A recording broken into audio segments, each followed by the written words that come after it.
Ladies and gentlemen, welcome to another edition of NASCAR Chase for the Cup 2005 on the channel. We are Cup Series racing for this video game once again, and it is the Dodge Save Mart 350 at the Infineon Raceway. Of course, now known as Sonoma. At this time period in NASCAR, it was solely known as Infineon Raceway.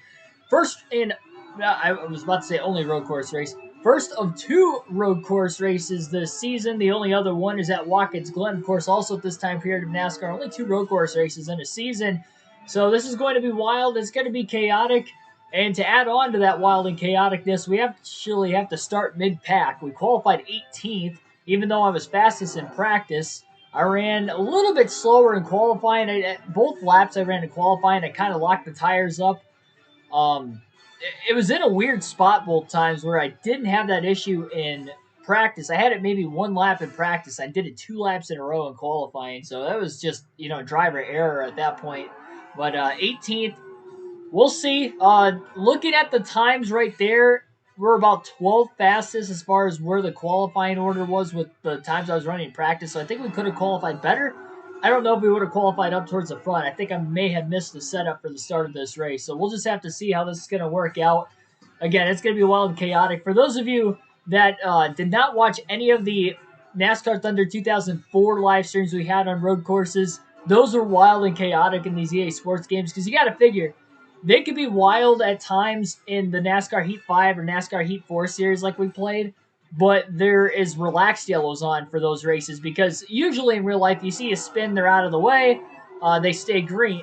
So that's why I have relaxed yellows on the road courses on NASCAR Heat 5 and when we play NASCAR Heat 4. But with the EA Sports games, there's no way to really dictate that. If it's a spin, it's going to bring out a caution. So that's why we usually see a lot of cautions in these road course races. But we'll see how it's going to go. Oni, Joshua Rumsey, everyone else, welcome on into the stream. Like, share, and subscribe for more daily NASCAR content as we get into this race right here, right now. First of 2 road course races on the year. Once again, Jimmy Johnson will be starting in the 18th position. Green flag is in the air at Infineon. Gonna have to watch getting stacked up on the initial start here. Johnson already checking up, assuming that people were gonna stack up as he takes it 3 wide to the outside into the carousel. Trying not to be super aggressive early on as he's trying to keep control of his race car right now. He's still got Sterling Marlin alongside of him as Marlin kind of runs the 48 car a little wide there.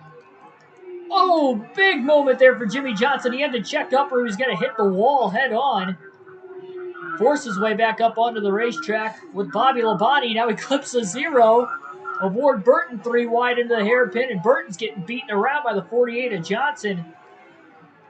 Jimmy's just trying to find his way in line, and he ends up right behind the 40 of Marlin. Contact behind Johnson now between Ward Burton and Scott Wimmer. It's Burton's old team, the 22. Jimmy locks the tires up, but he is able to make the pass on Sterling Marlin for position. Clean pass! Everybody checking up into the hairpin, and Johnson's into the tire barrier.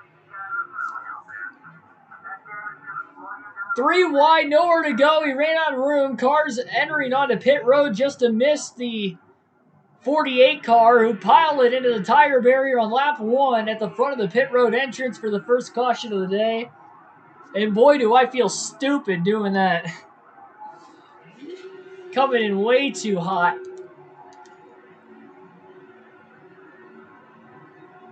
I cannot believe I did that. Oh my goodness. On the opening lap of all things that could have happened.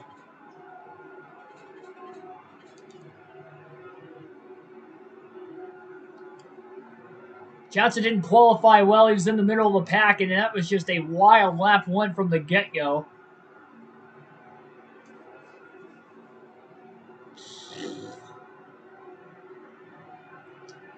Tony Stewart will lead lap 1 under the caution flag. Stewart, a pretty good road course racer earlier in his day in NASCAR. Of course, his final career win came at this racetrack in 2015. Trying to buff out the scratches after Johnson ended up in the tire barrier. Billy Kramer, welcome to the stream as well. Have you heard about this Dutch team coming to the Cup Series? I know briefly about it, and that's only because of what Eric Eastup said, but I didn't even hear the news until he had mentioned it. I don't know if that's going to be like a part-time deal or full-time. We'll have to see. There were a few other cars that hit pit road. Johnson wasn't the only one down there. Looks like Casey Kane and somebody else in the back as well. Oh, man, heavy damage to Johnson as he piled into the back of Scott Riggs. Casey Kane couldn't check up either, and he got some contact. Look at the left rear of the 48 car now. Johnson has had a whale of a day, and we haven't even completed one green flag lap yet. Black Ace, welcome to the stream. Everybody nearly came to a complete stop. That was exactly what they did in the hairpin, which Johnson ended up going in the tire barrier because he had nowhere to go. More contact at the back of the pack. Brian Vickers might have gotten into the back of Jamie McMurray. Curbs throw you quite a bit in this game too, so that's definitely one place you do not want to be. On top of the curbing. Johnson's anticipating a checkup this time. Vickers passes a few cars. Johnson trying to get some passes back. Underneath his teammate Terry Labonte, 30 miles an hour into that hairpin corner at the finishing end of the racetrack. Still clipped the 192 car. Nothing major.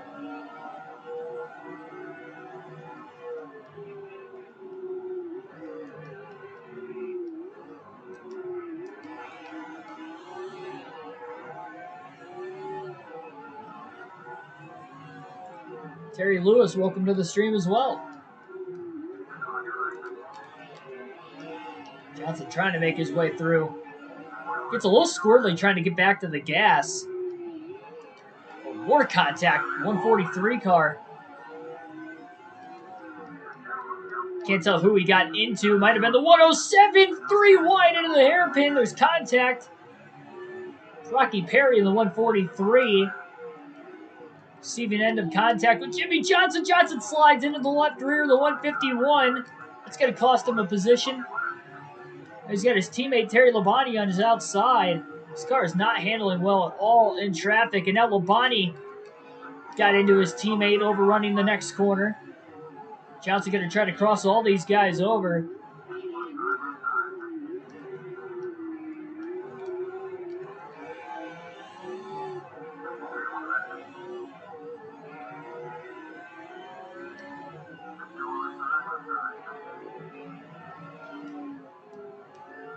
This is just a dangerous track to run side by side in general, and I think we've seen that pretty much out of everybody. The 174 checked up big time into the carousel.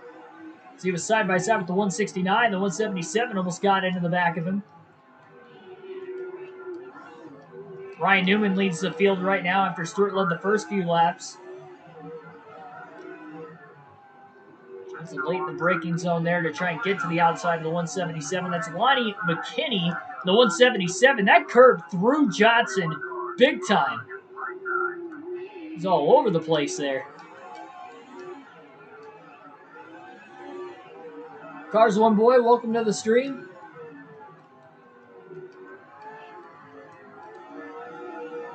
Lonnie McKinney trying to block Jimmy Johnson. Johnson going to get to the outside. He is really crowding the 48. Johnson slides on past McKinney.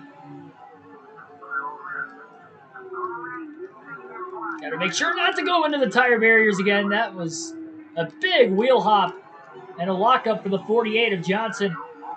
Nudges Biffle on the way by to 21st. This car is all sorts of squirrely. We're only on lap 8. He is burning the tires off the car here early in the run. Not sure if this is going to be a 2 or a 3 stop scheduled race today. That caution on lap 1 may make it closer to 2. Every caution we get is going to be making it closer to 2 stops every time.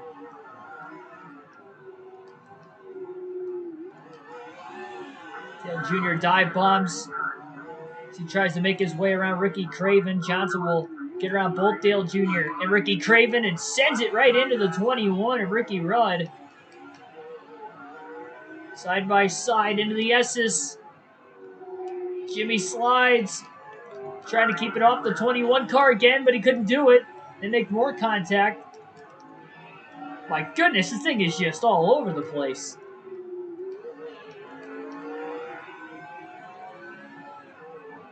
This damage is not helping the race car at all. They check up so much earlier than I do. Such a dangerous area of the track. Where Johnson was probably fastest in practice and why he had such a quick practice time. Wow, Scott Wimmer really pinched him there. Johnson's just going to let Wimmer go now. Into the carousel.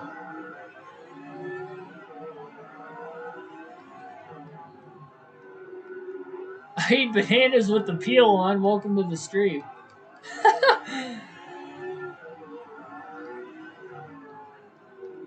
That just sounds disgusting.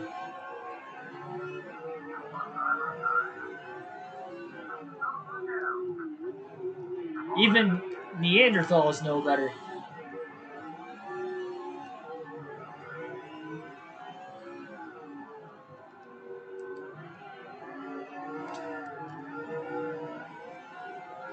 Well, Johnson's about back to where he was on lap 1 before he ran into the tire barrier at the entrance of pit road, and that is right behind the 40 of Sterling Marlin. Bobby Labonte in the mix as well up there. Johnson looking to make the pass on Marlin. It's definitely the best area of the racetrack to do it.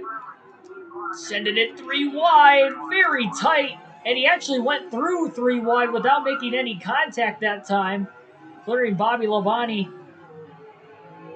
And that generated rookie driver as well back there. Johnson closes on Kevin Harvick and Mark Martin. Both the hairpin corners, though, are definitely going to be where where Johnson rather is, in my opinion, going to have to make the passes and just kind of ride behind everybody else before that. Harvick drives it in deep now while Mark Martin, they're side by side. Martin off the curbing, trying to stay alongside the 29 as they side draft each other enough. It'll be Johnson taking it 3 wide to the inside and getting into the 29 of Harvick. They both clear the 6 of Martin. It's Harvick who's in the 9th spot right now. Johnson's just cracked the top 10. Dark Crypto, welcome to the stream.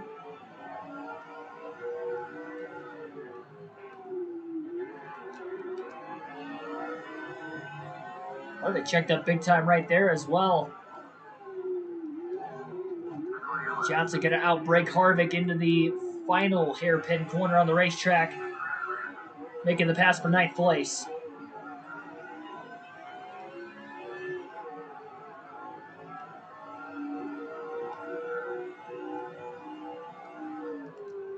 I haven't deleted the game yet. Probably won't until I go to turn my PS4 on next. Probably won't be until NASCAR 21 Ignition comes out.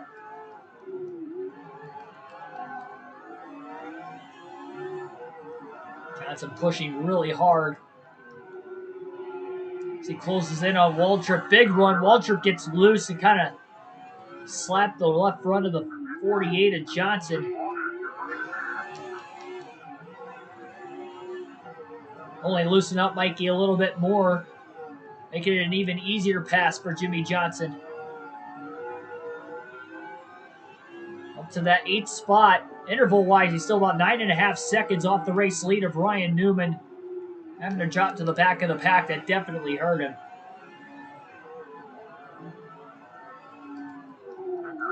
Oh, man, really locked the brakes up. Still made his way by Sadler. Got to be careful doing that, though. It's only going to wear the tires out.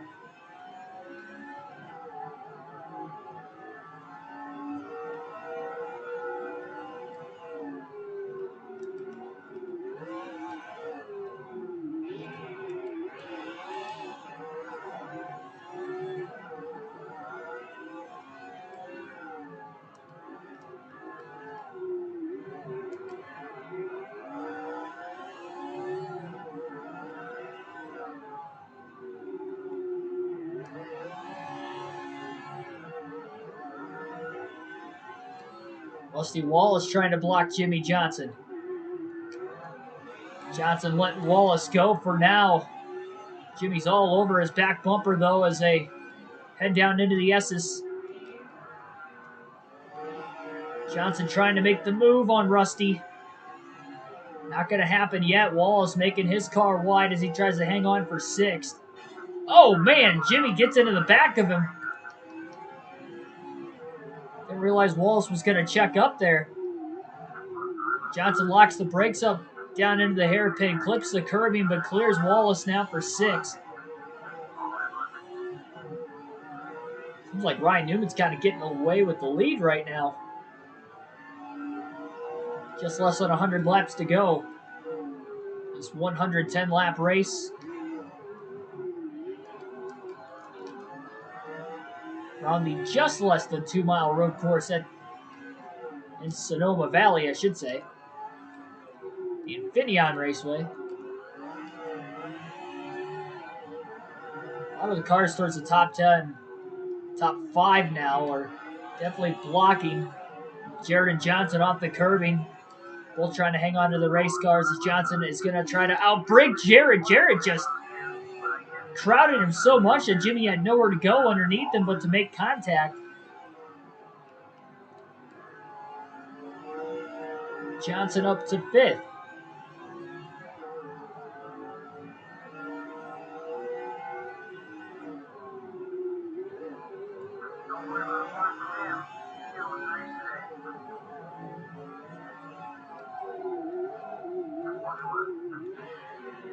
Third time in about the last 4 or 5 laps, Johnson's locked the brakes up in that same corner.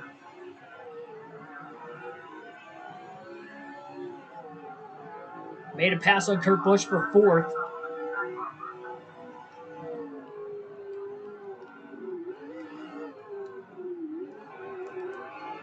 Jeff Gordon in third place. Gordon coming off a win in the last race at Dover a few nights ago on Tuesday. Ashton G, welcome to the stream.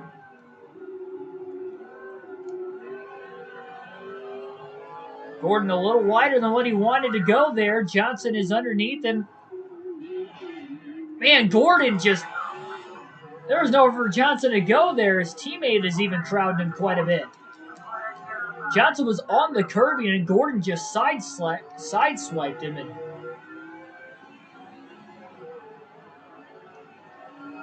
it's identical to what happened between Dale Jarrett and Jimmy Johnson in that same corner.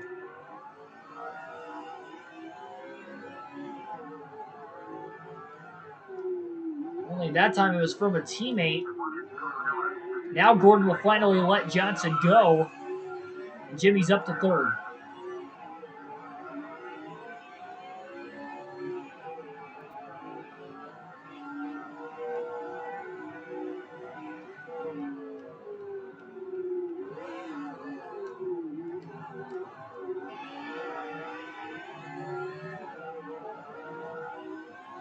Newman is definitely pulling away from Stewart. But the guy he's going to have to watch here very soon is going to be the 48 of Jimmy Johnson. Johnson with one career win at Infineon, but it was later in his career than what this race is taking place in this 2004 season. Johnson making it look easy as he passes Stewart.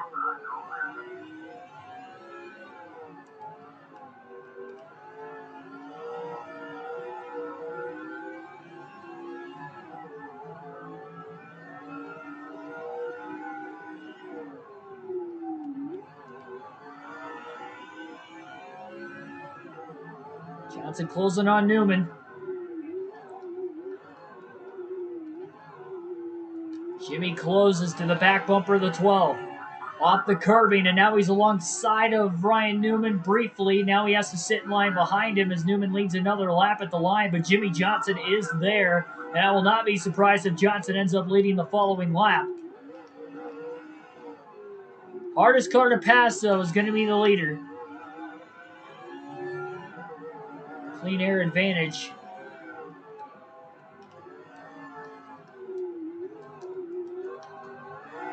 Johnson gets alongside of him, though. may not have to wait until the hairpin corner to make the pass. Oh, man, big bounce off the curb by Newman. That allowed Johnson to clear him. Newman's bounce off the curbing while Johnson was on his inside allows Jimmy to clear in turn 6, and all of a sudden, Jimmy Johnson is looking to lead his first lap of the race at lap 16. Definitely a wild start with that caution on lap 1.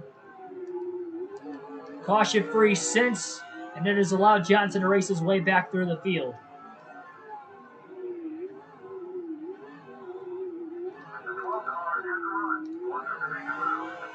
Pretty decent run by Ryan Newman. Drove it in pretty deep into the hairpin that time. Johnson not pulling away. There's the 5 bonus points Johnson wanted, finally leading that lap.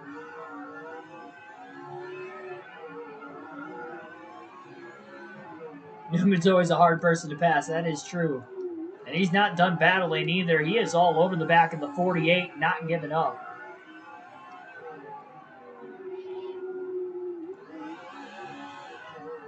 That time he didn't hit the curbing. Johnson going to protect the bottom into the hairpin. That's going to be his best chance. Big bounce off the curbing by Newman right when he got back into the gas, and he got a little loose before entering the S's.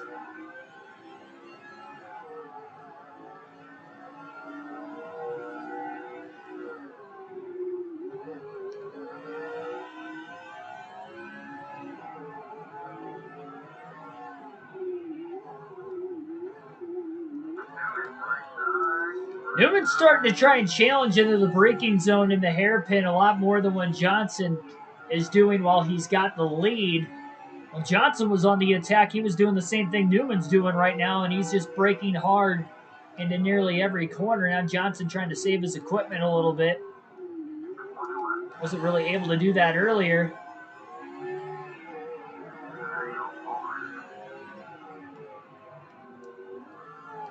Johnson's car's handling 10 times better in the clean air, though. Slid the tires trying to get back to the gas a little bit. That was the same corner he messed up both qualifying laps. Did the same thing, only that slide was a little bit more egregious on both qualifying laps than what you've seen the couple times he has slid the tires in this race already in that same corner. I was exhausted after passing.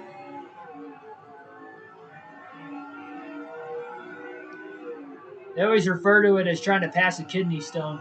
I'm trying to pass Ryan Newman. It was that hard to pass.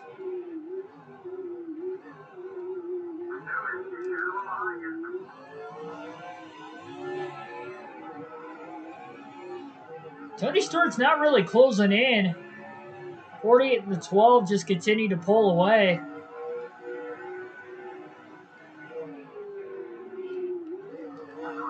Oh, Newman on the high side. Contact with the 48. Ended up in the sand after Newman got into him, and now Newman's back in the lead at Infineon Raceway.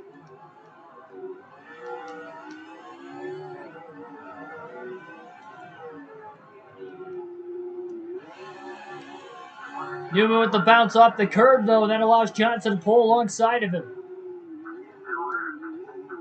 Johnson makes the pass in the hairpin.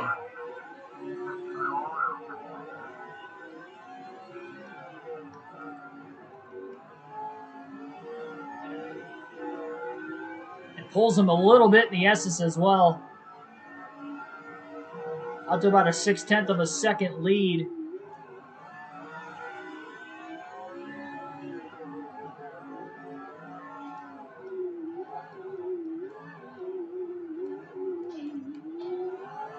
Johnson hugging the curbing. Worked out pretty well for him that time. Continuing to try and pull away. 9/10 of a second lead all of a sudden at lap 20. Newman not within striking distance to try and challenge into the carousel this lap. That seems to be where Newman is better than Johnson at more laps when Johnson could try to best Newman. Big lockup of the tires that time. Turn 5. Turn 6 seems to be a really good corner for Johnson. He pin the car pretty well there, and more often than not, he doesn't end up on the curbing there too, which really helps us drive off. Why he's able to enter so deep into turn 6 into the hairpin, or turn 7 rather, into that hairpin.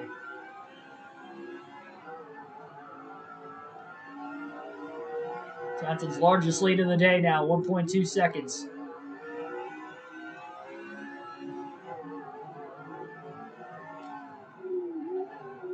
Johnson's 3-race win streak came to an end, finishing a close second place in the last race at Dover, but he's trying to make back up for it and go back to victory lane here today at Infineon. But he's just going to have to be patient and wait for the time to come at the end of the race. You want to put yourself in the best situation possible, lead as many laps as possible, so hopefully you can get the most laps led at the end of the day. But now that he's in the lead, he is in a lot better spot. Last lap to maybe even less than that, maybe closer to a half a lap, Newman has really closed that gap on Jimmy Johnson again. Was a 1.2 second lead, and now Johnson's starting to pull him back, and it's to a 1.1 second lead as they enter into the S's.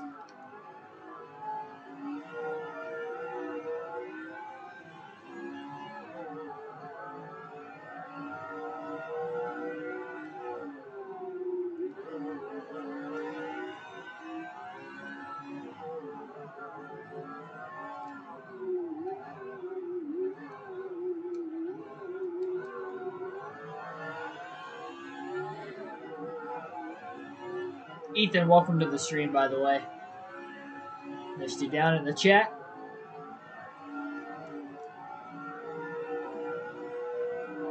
Are they actually selling t-shirts with the, I mean, I would assume they, I mean, if I were in the marketing department of the 9 team, I'd be making those shirts pronto.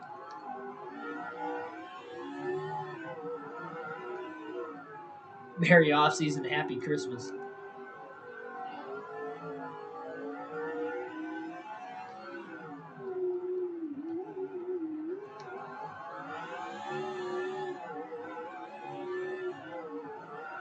Is it in red and green for Christmas colors too?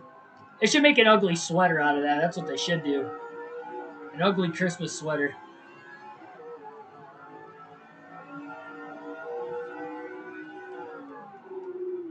Merry off-season and happy Christmas.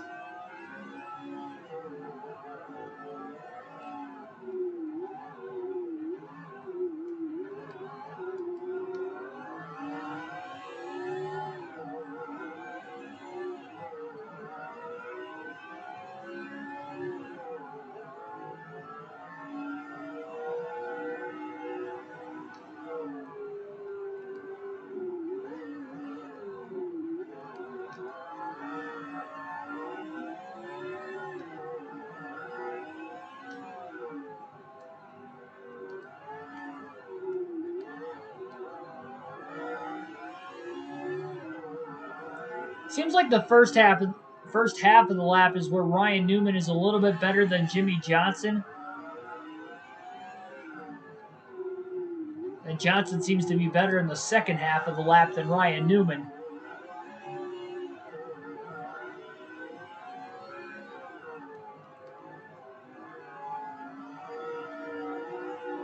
Which, if you had to pick a half, I'd rather pick the second half of the lap. That way, if it did come down to a last lap scenario where you're battling for the lead, if he gets around you in the first half, you got a good chance to get back around him in the second half.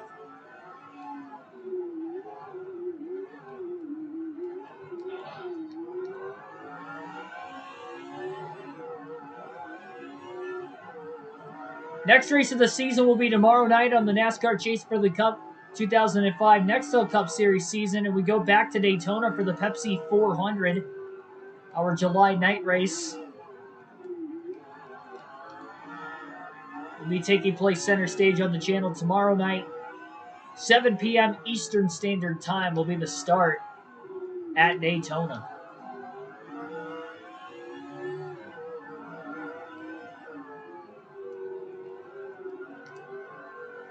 So 2 wild card races as far as the regular season is concerned between tonight and tomorrow. Only 9 races to go until the chase for the Cup begins for those final 10 races after the checkered flag falls in this one.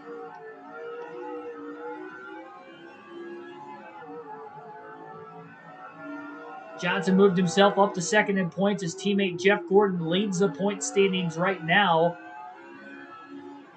Last we saw Gordon, he was in 4th place, while Johnson is currently in the lead. Jimmy has not led in the points yet this season, and we are in the 15th race of the year. It's been a long time coming. Definitely going to need a better finish at Daytona than what he had in the Daytona 500 earlier this season. Finish in the back half of the field. The bright side of Johnson's first 14 races, he has not DNF'd once.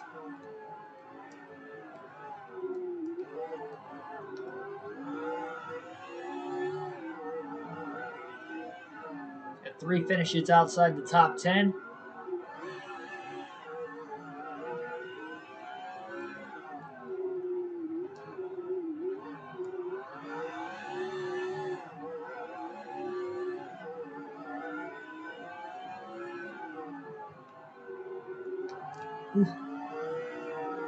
Slideways on the curbing.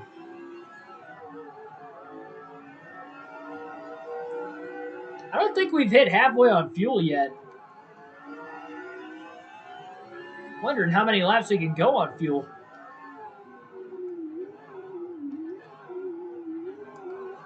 Obviously, I've not raced here yet, not only with the Cup cars, but we haven't raced at this track in any vehicle on this game until today.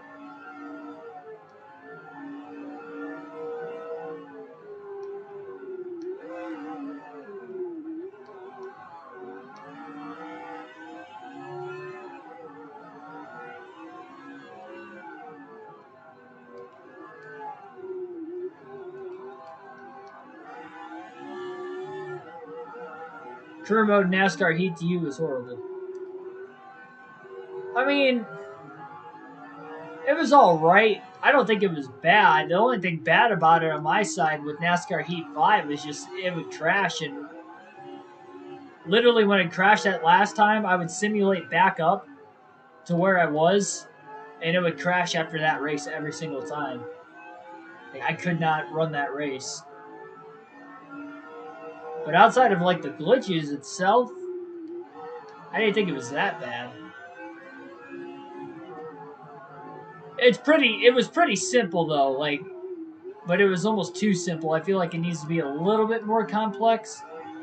And I feel like the complexity is what made the NASCAR Thunder 2004 career mode as good as what it was. So coming to lap 27, Johnson just hit halfway on fuel. So if he makes it to lap 54, I'd probably say 53 right now. Lap 53 is probably where we're looking at Jimmy Johnson having to pit. That is a long way on fuel to start this race. We may see some drivers make it on just one pit stop. That caution on lap 1 definitely made it closer to the halfway mark. Otherwise, we were probably looking at about 50 laps on fuel for Johnson. But that is a lot longer than what I was originally expecting it to be here today at Infineon.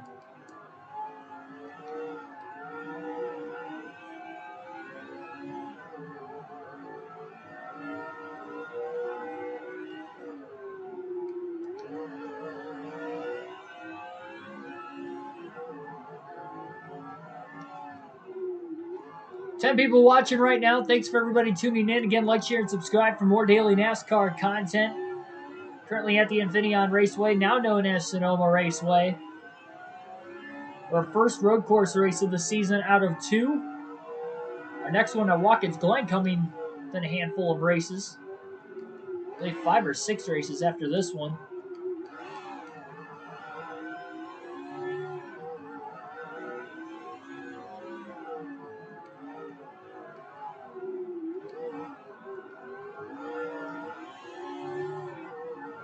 Ryan Newman not really going anywhere. He's still in second place. He's still pulling away from Tony Stewart slowly but surely. Pretty gigantic bounce off the curb that time for Jimmy Johnson. You see some damage on the left rear of Johnson's race car. That was after the last restart. Casey Kane had gotten into the back of him in that most recent hairpin corner that we just went through after Johnson had ran into the back of a car in front of him as well. It was just a huge stack up that really nobody had anywhere to go. Johnson's also got some damage to the front of his race car after bringing out the first and only caution of the day back on lap 1 into the tire barrier at the front of the pit road entrance right there. It's coming in hot and had nowhere to go. And I hesitated because I should have just ended up going onto pit road just to miss the pit wall, but fortunately we hit the pit wall. And there's some damage on the race car, but it's still got some speed in it. Enough that Johnson is able to lead the race as we speak.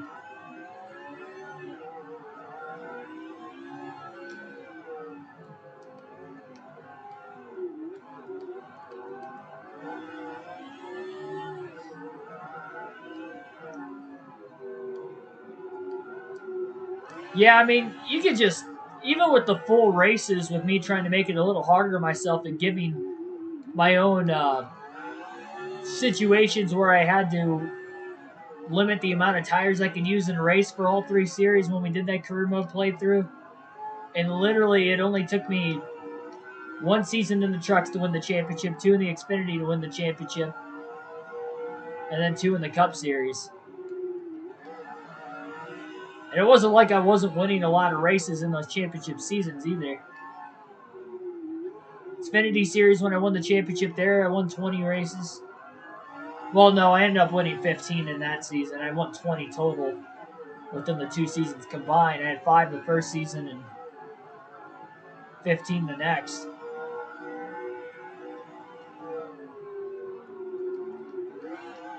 The Truck Series season, we won the championship. We won 13 of the 26 races.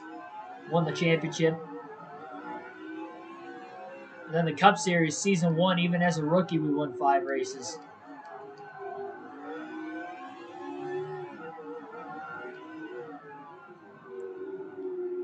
Then the second season, we won the championship and won 22 races.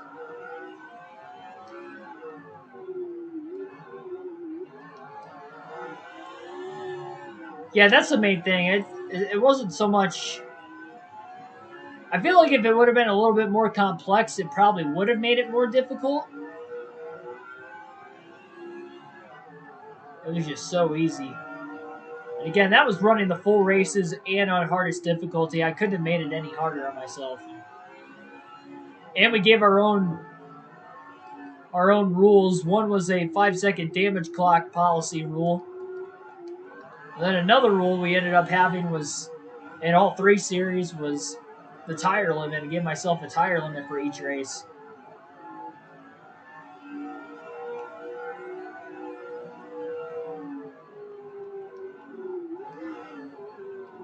Johnson went a little bit wider in turn 1. Caused him to make a little bit of an awkward entry into the carousel. Ryan Newman was able to cut into that gap just a tiny bit. It was a 1.6 second lead down to 1.3 now. Johnson locked the tires up in turn 5 again. Off the curbing, but actually didn't bounce that much. Only had the left side tires on it. Even then, it still throws the car from time to time, but that was not the case there for Jimmy. It's going to be interesting to see if anybody is going to be able to stretch the opening fuel run out. I wonder if we get a caution before green flag pit stops, if anybody's going to pit or not pit.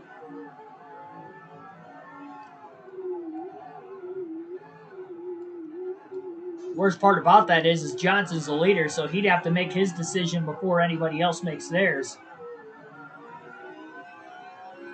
He can't go off the strategy of everybody else. He won't know if they're going to pit until after he pits or doesn't pit. I just have that feeling the field will do opposite no matter what.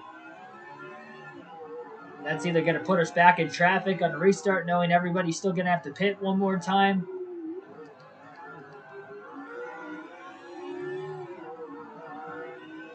Or we'll get the restart from the lead still, but we'll definitely have to pit once. And I'll have to pit once too, but they'll be on much fresher tires. Either way, it's a disadvantage. If they do opposite of the strategy with us. As you see, Johnson's car is a little beat up getting through the traffic the first time. I don't think he wants to do it again.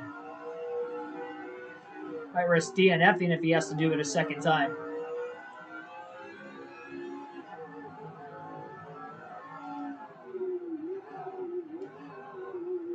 He's got about 2 races worth of points to the cutoff spot in 11th. Or the first driver below the cutoff line, I should say, in 11th in points. So, yes, he could DNF theoretically and still be in a good position with 1 DNF to make it into the chase. But there is seeding. It's 5 points per position. If you're the number 1 seed, you have 5 points more than second, 10 points than third, all the way down 5 points each in between each spot to start the chase. So Johnson is racing for this regular season championship on Gordon. Remember, the top 5 are all within 106 points of each other. You can score as many as 190 points in one race. And that would be if you win and lead the most laps. Would be the max points day.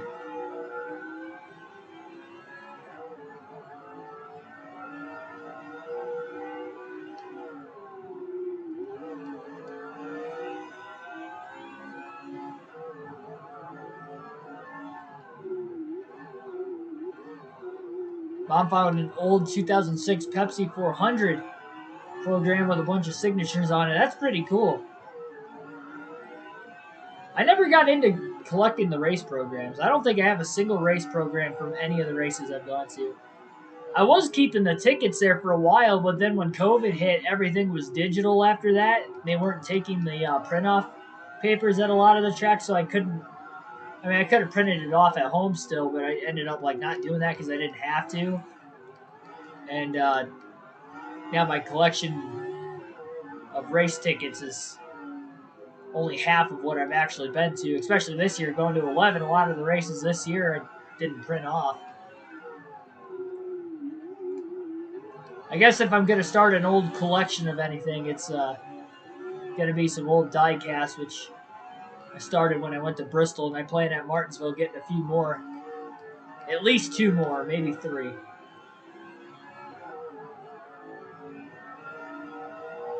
But every race I go to, I plan on getting more die casts.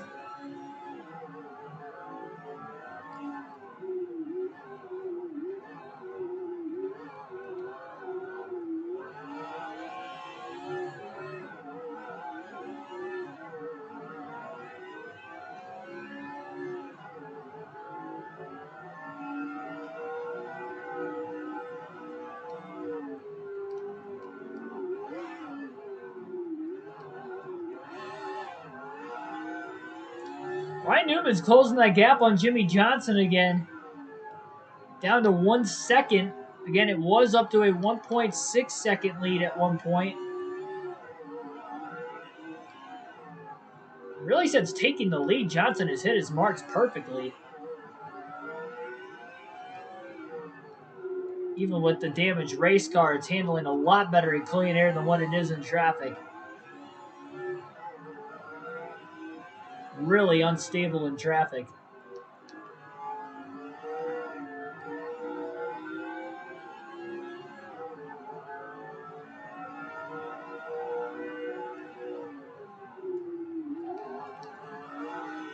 A little loose that time for Johnson as well. We're going to alternate through the different camera angles for the first time in the race today. at lap 36 when we get back to the start-finish line. We'll do that for about an 8-lap stretch. Newman may have overdrove the hairpin that time because it's right back to about a 1.3 second lead all of a sudden.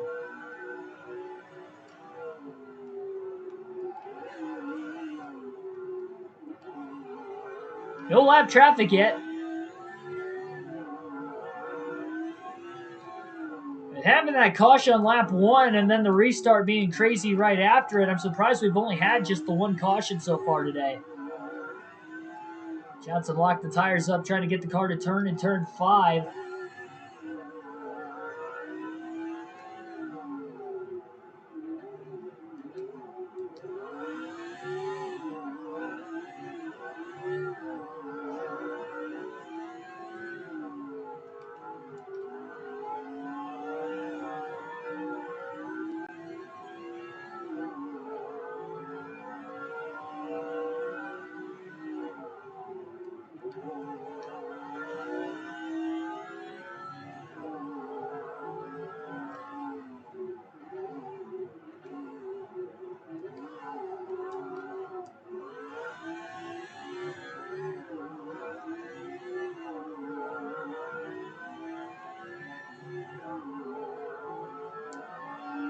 There you see the crinkled front bumper after hitting the tire barrier earlier in the race.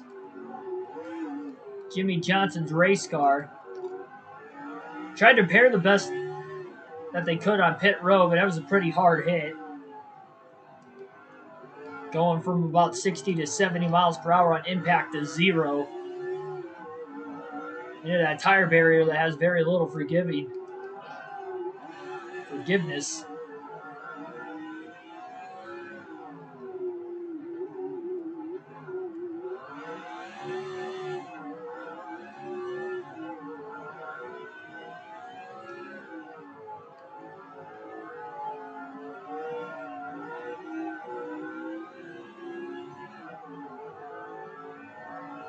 1.7 second lead now for Jimmy Johnson.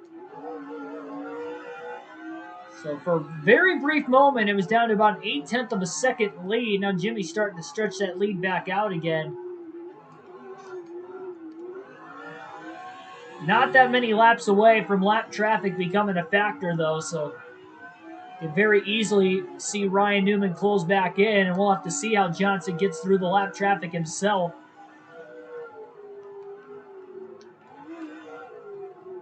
Just going to have to be patient. Still got over half the race remaining.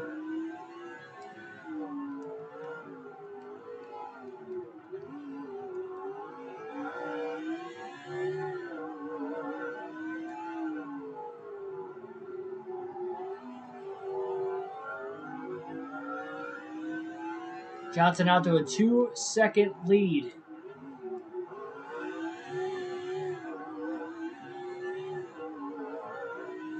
Now that would be his largest of the day.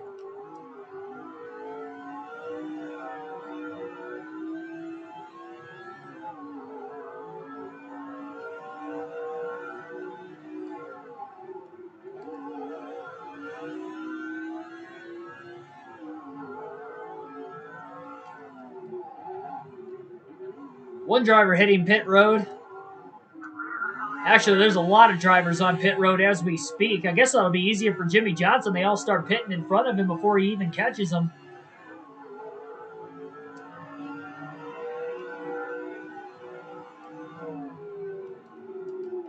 So now it's definitely looking like a 2-stop race.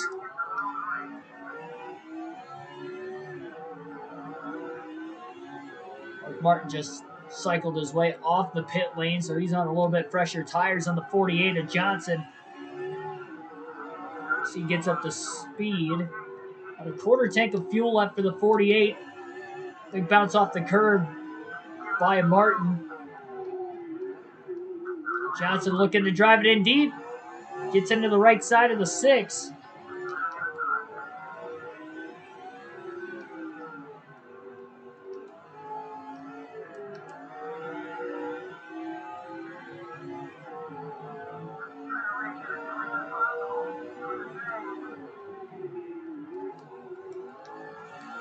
Yeesh.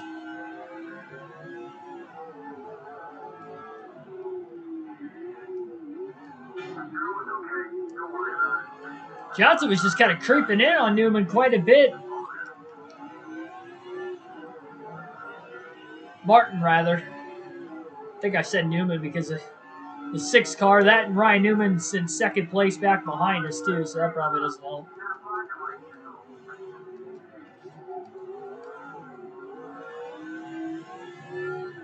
Martin definitely holding up Jimmy Johnson. Now that Martin's got a little bit of separation, maybe that'll be a little bit better for the 48 that he won't have to battle him anymore. Martin on the fresher tires starting to finally take advantages.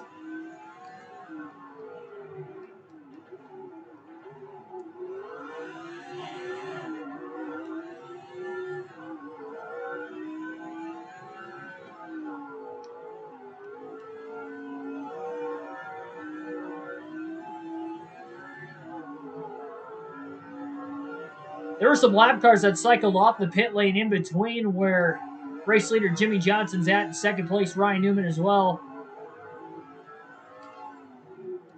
Not sure if the 2nd place car on back is also hit pit road or not.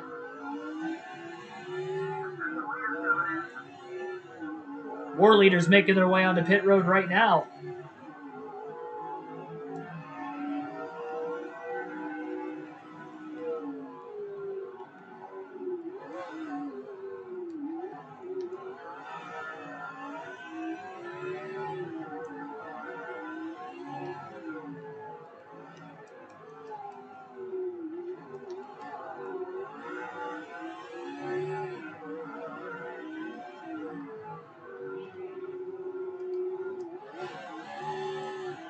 Wheel hop off the curbing, trying to get back into the gas.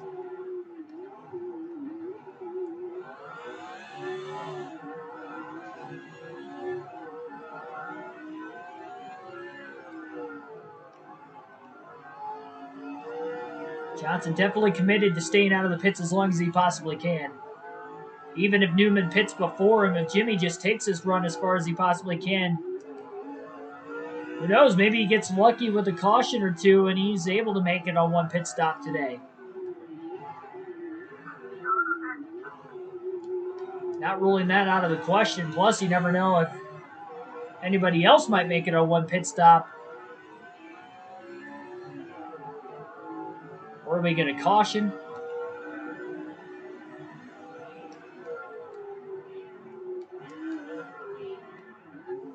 Definitely seems like Johnson's car definitely gets tighter when he's closer behind the 6 in front of him.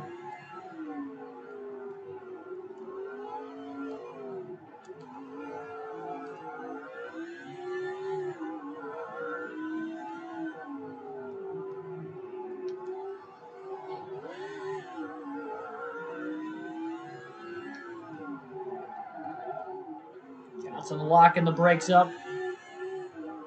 Locking those front tires. Pushing really hard, and Newman's starting to slip away from him a little bit. Sorry, Mark Martin again. I keep calling him Ryan Newman. I need to get that out of my head now. Especially for the next week and a half. It's going to be NASCAR Chase for the Cup.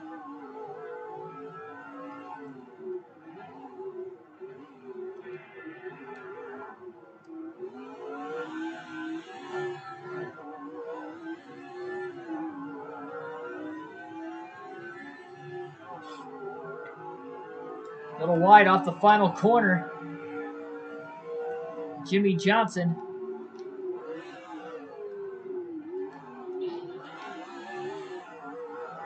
Climbing the curb as he climbs the carousel. A 42.3 second lead.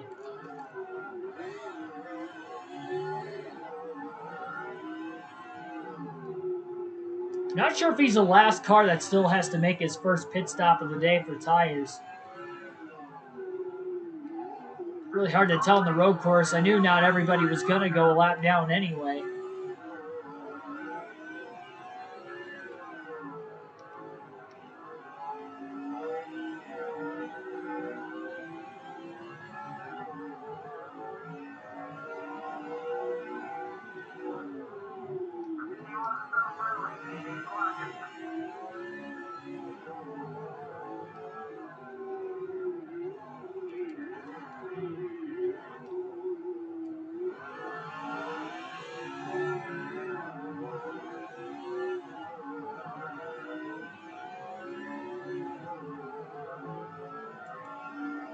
Go back to the far chase cam now until Johnson ends up making his first pit stop. We'll alternate through the different camera angles one more time in the second half of the race.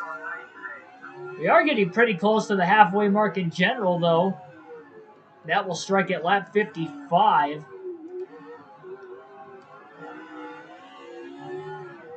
Almost an hour into this race now.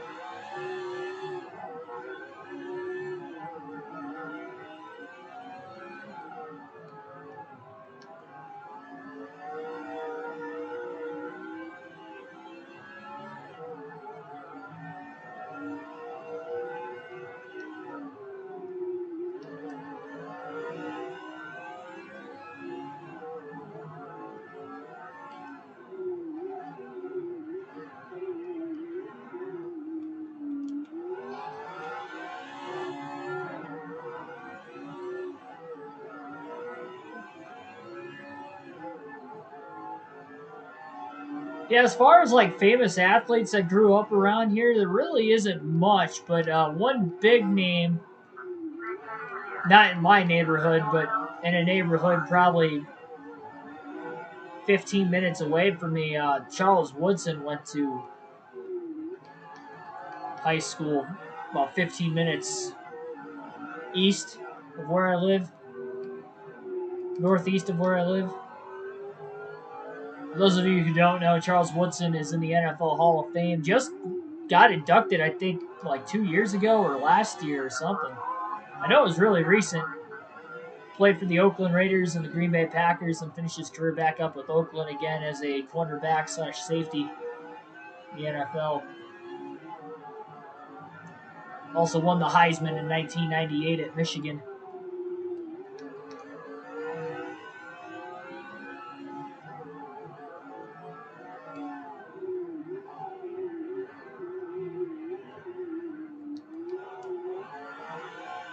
Johnson is closed right back up on Mark Martin again. Can't really get around him, and Martin's starting to hold him up just like he was earlier. Johnson's lead's starting to go away. He's only got about an eighth of a tank left of fuel before he's going to have to pit anyway.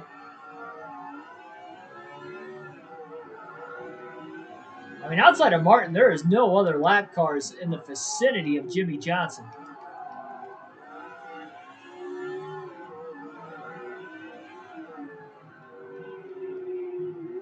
Oh no, Jimmy into the wall! Down in turn 6, he locked up the brakes. Couldn't get the car to turn. That's what 46-lap-old tires are going to do to you here on a road course, any road course really. Especially a challenging one like Infineon.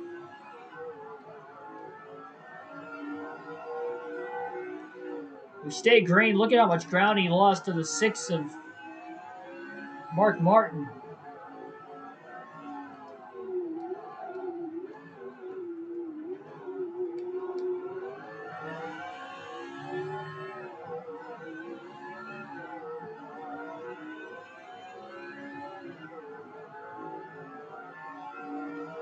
Yeah, I've got 6 of the 8 drivers in the... I almost said the Elite 8. 6 of the 8 drivers in the round of 8 predicted at the start of the playoffs, at least. The only 2 drivers that I don't have in would be Logano and Keselowski. I had them eliminated already. And I had Kurt Busch and William Byron in the round of 8, and those 2 are obviously eliminated. So I got 6 of the 8 there. And I think of in the round of 12, the only driver I got wrong there was I had Logano getting upset in the first round and went out on the limb and had Logano getting upset in the round of 16, and it didn't happen. He had a really good round of 16, actually. It wasn't even close to the cutoff line. And Kurt Busch got eliminated in the round of 16. He was the driver predicted not to be eliminated.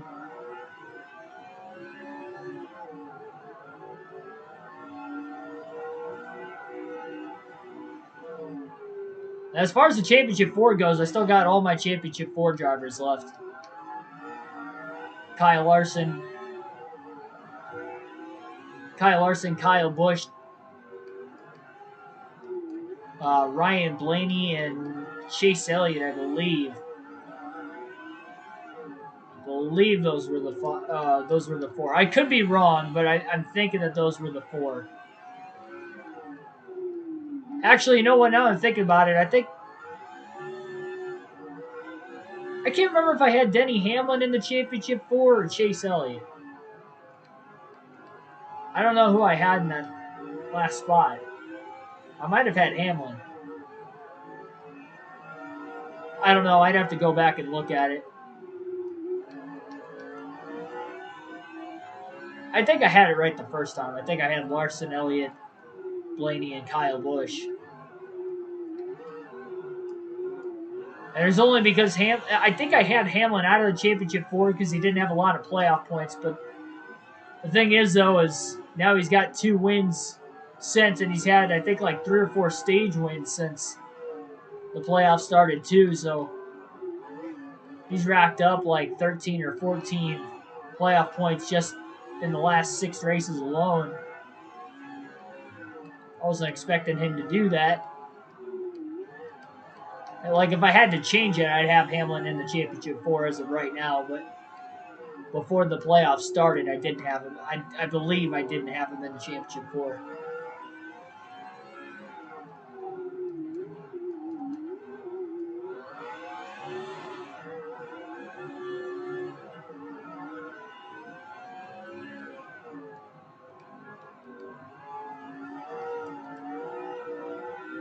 Definitely don't want to run out of fuel on a road course.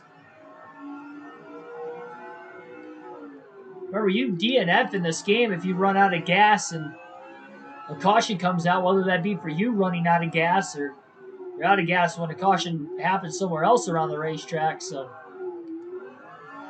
gonna have to watch it. Johnson's gonna go one more lap and pit at lap 50, it looks like. And they'll likely end up giving the lead back up. Just not sure exactly who he will give the lead up to.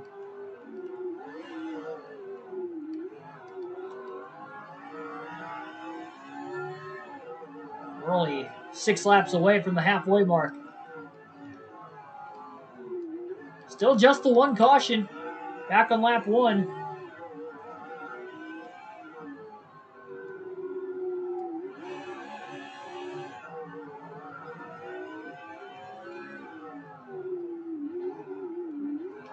It seemed like Johnson has slowly started to reel Mark Martin back in again. Losing all that time to him a handful of laps ago.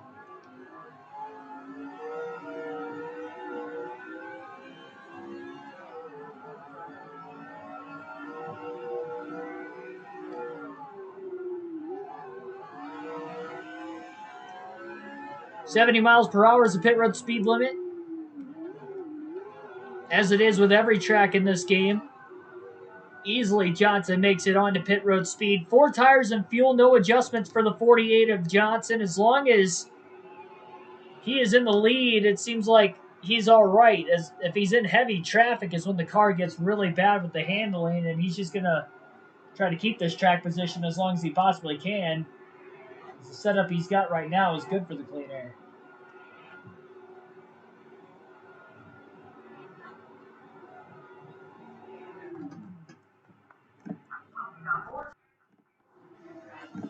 So again, this is the first pit stop of the race.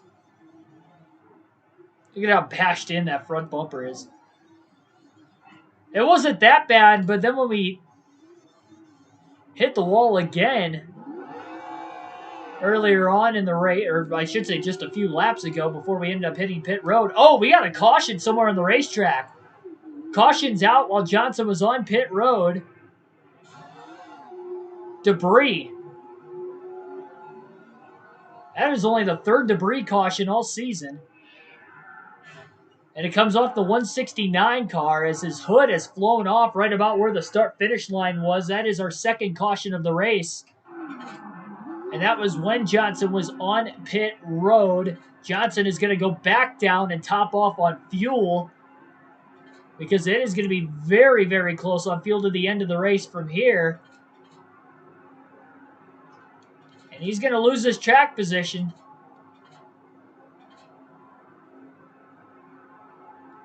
You know what? Might as well take tires.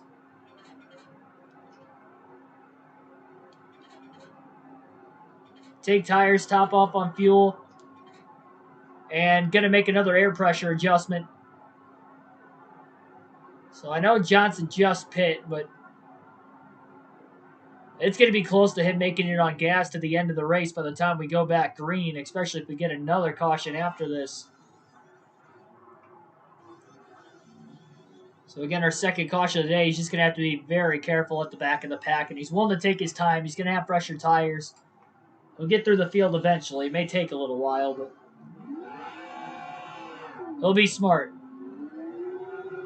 Well, he best be smart. There were quite a few cars a lap down, too, so he's not going to be all the way at the back of the pack. Let's see, green flag back in the air, 23rd. Is Jimmy Johnson. He was not the only car on pit road. Actually, the 177 got the free pass, so I guess he was the only car on pit road that time. Double file on their way up. Oh, man, Johnson just got ran into by Lonnie McKinney from behind. Cars are scattering into the carousel, so Johnson was being smart, but then McKinney ran right into the back of him. Another 3 wide. Contact right in front of Jimmy Johnson as he just tries to keep it going. Ryan Newman in the lead now. Johnson with a big bounce off the curb. Stays in the gas. Look at all the spots he's gaining to the outside. Continuously going 3 wide. Taking advantage on fresh tires. A little contact. Trying to make his way back onto the racing groove. 141 car still there. Johnson a little wide. Now he clears the 141. Big dive under Dale Jr. Now making contact with Jr.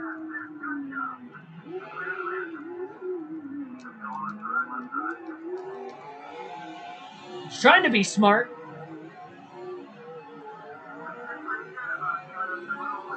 It's back up to the 12th position. Quite a few lap cars still in between him and the race leader as well.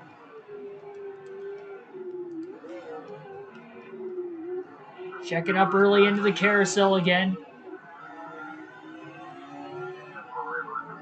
Mark Martin's actually the car right behind Johnson.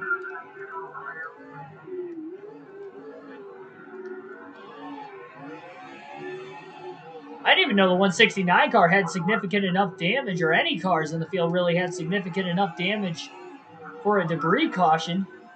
That was the last kind of caution I was expecting. What a move by Jimmy Johnson, but he drove it in too deep.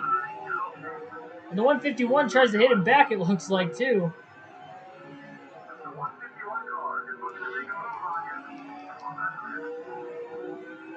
Johnson up to 11th.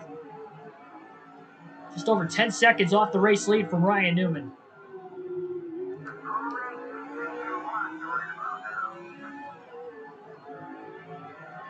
Johnson sends it under Kevin Harvick, Jamie McMurray, Bobby Labonte, Brian Vickers as well.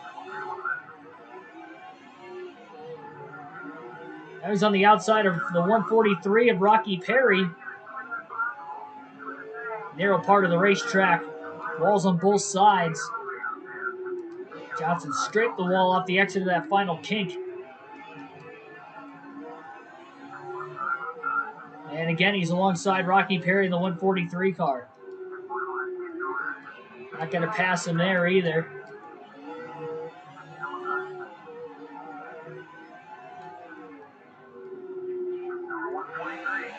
Contact way up ahead inside the top 10. Johnson sends it on Michael Waltrip. He's got the spot. A little contact with Dale Jarrett into the hairpin now. Waltrip in the top 10. You don't think of him as a great road course racer, but he's having a pretty solid, consistent night so far. Jarrett trying to block Jimmy Johnson. Johnson dives underneath him, has enough room, and will make the pass. Big run for Johnson into the hairpin. Will get around Elliott Sadler as well for position. Johnson is ripping through the field on fresh tires.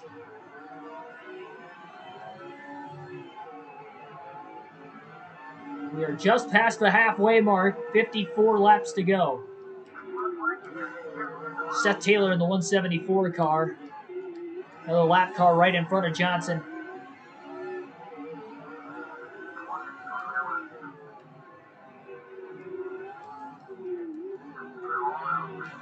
A little nudge to the right rear.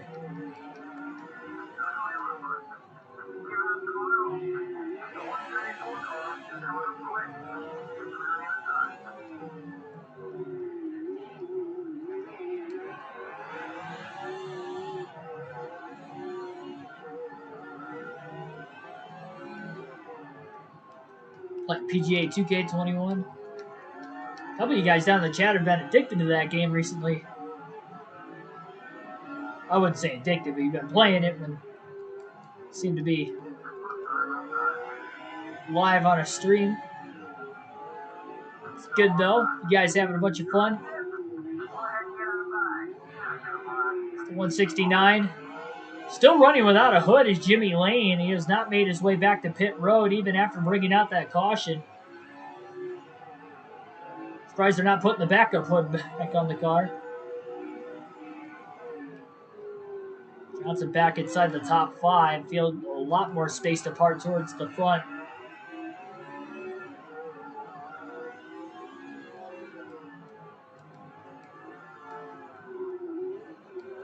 So you wonder, with Jimmy Lane having that much damage, does anybody else have significant enough damage that can maybe bring out a caution?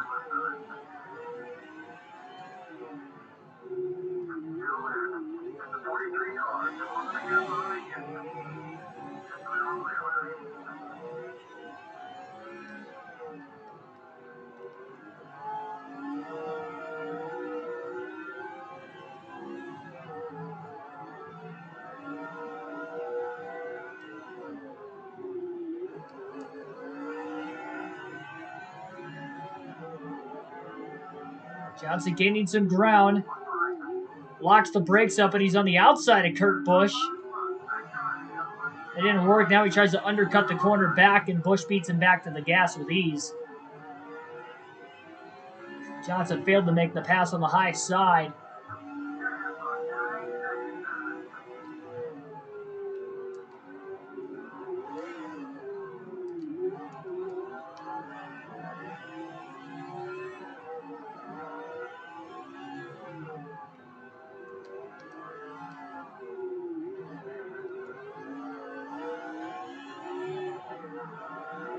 Johnson is all over the back of Kurt Busch.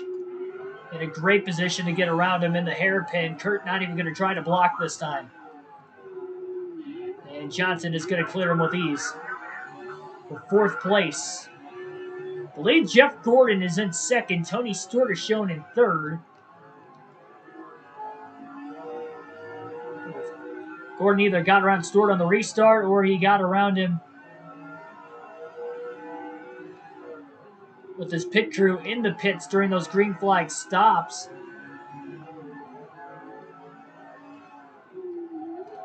Johnson locks the tires up, trying to pass Stewart on the inside. Gigantic bounce off the curb for Jimmy, but he pulls clear on the 20 and still beats him back to the throttle. He's about 4.5 seconds off the race lead. Lap 60. We'll have 50 laps to go this time by at Sonoma.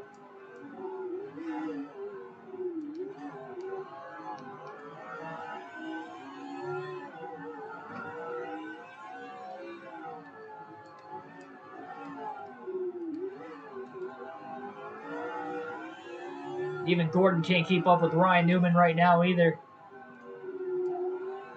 Hendrick Motorsports have 7 wins on the season in the first 14 races. They've literally won half the races. Johnson with 4 wins and Gordon with 3. And now these guys are running second and third in the next race.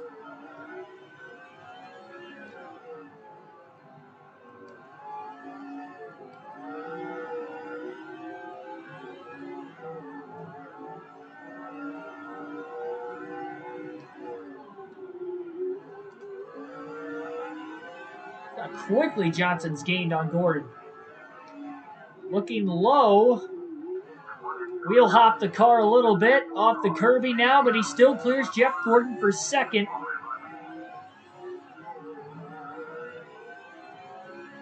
Gordon might have gotten into the gas a little too soon. I think he lifted off the exit. There's no way Johnson could have pulled him that much.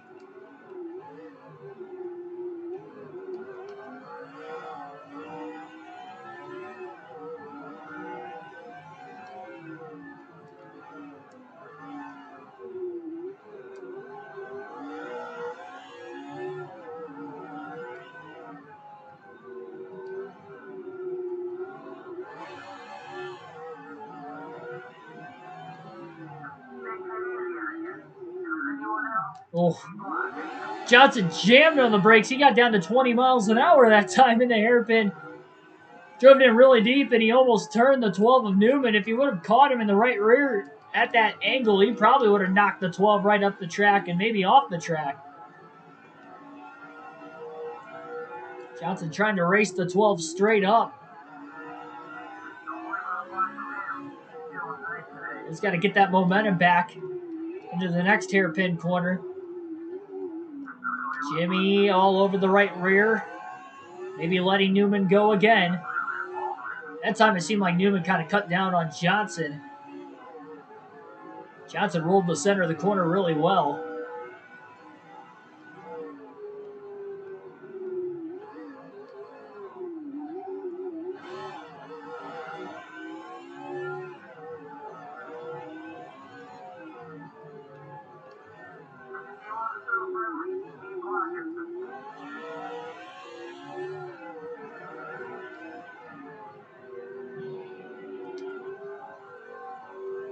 Johnson with a run.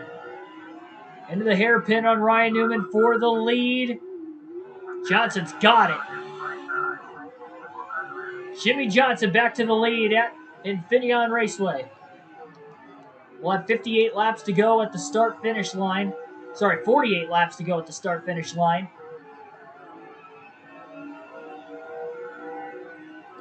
Everybody likely has to pit one more time. We know everybody but Johnson obviously has to pit one more time. Jimmy trying to make it on field, but I don't think he can make it unless he gets a couple cautions, which if he gets another yellow, he might as well, now that he's back in the lead anyway, pit with the rest of the field.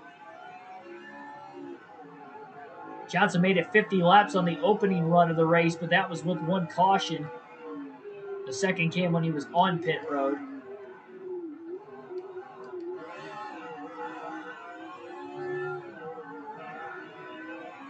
Newman trying to charge back.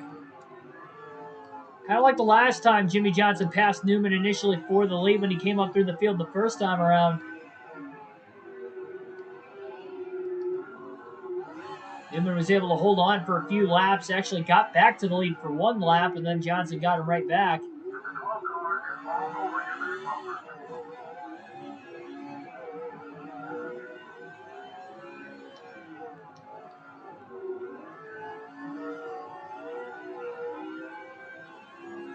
Oh, Clemson's playing tonight? I didn't even know that. They haven't looked that great this year, though, too.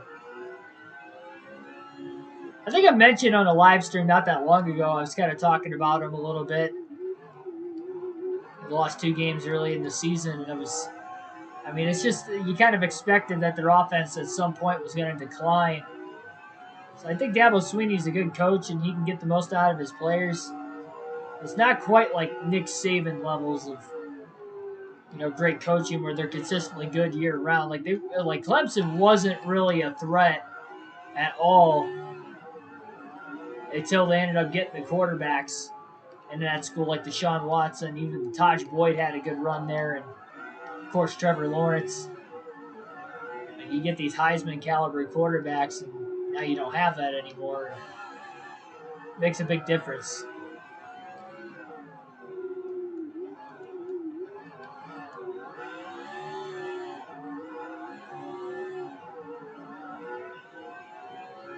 I don't know why you keep yawning. Went to bed early last night. I shouldn't be tired. Went to bed like a half hour after we streamed. That stream got done like, what was it, like just past 8:30?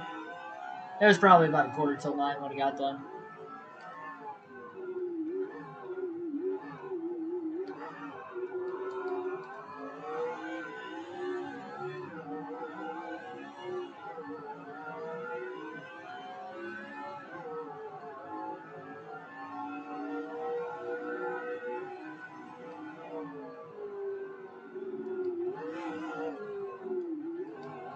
Johnson again just kind of slowly pulling away. He's got the freshest tires in the field. Now he's got the track position with the clean air and the race lead. 45 laps to go this time by. For the 48th. Everybody likely looking at one more pit stop in this race. It was a 2-stop strategy for everybody else. Johnson on a 3-stop strategy. So even though we're going to be closer on fuel than everybody else pitting under that last caution, I still don't think we're going to have enough to make it to the end. Because, I mean, we're going to have to go about half the race. I think we went green with 56 laps to go. We went 50 laps on the opening run with a caution in there. Caution in this run on the restart. But there's still about 56 green flag laps versus 47 green flag laps earlier. The window's definitely open for Johnson to make it to the end on fuel if he were to pit again right now. It'd be very risky at that point.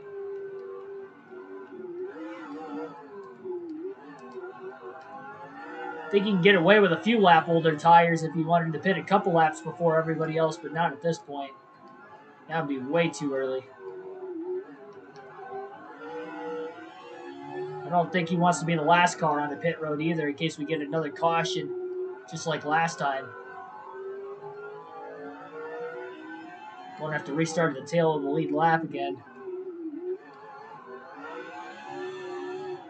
Especially now that we are later in this race. Johnson got through the field a whole lot quicker that time than what he did at the very start of the race. Now, he did have an adjustment change. They did take air pressure out of the race car on that last pit stop. Took a pound of air pressure out.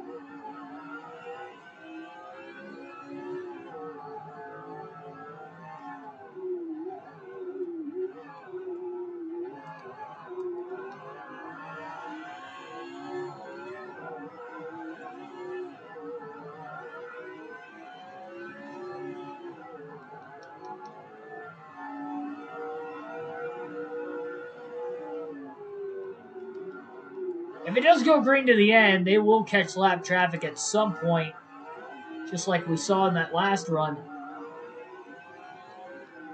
We still got quite a ways up until that lap traffic even comes into play at all. Johnson just locked the brakes up again in turn 5. He's done that off and on throughout the course of the day, not as consistently as I did in practice or qualifying, but still doing it from time to time.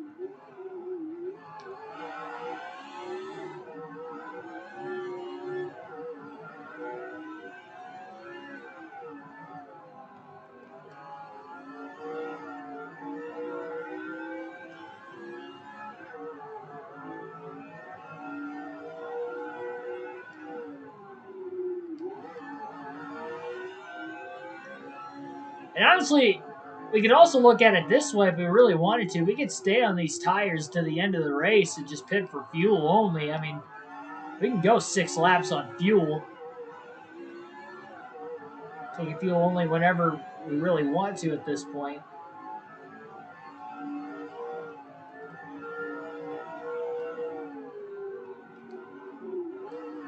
That would also help Johnson clinch the most laps led. Right now he's currently led the most, but Ryan Newman not that far behind him.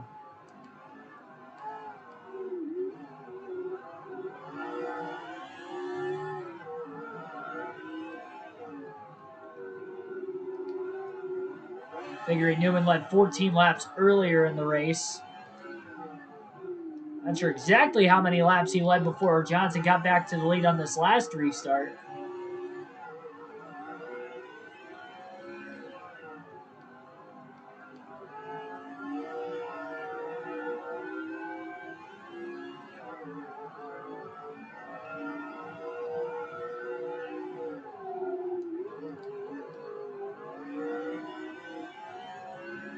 Yeah, and that was when Clemson was good, too, and Syracuse really wasn't.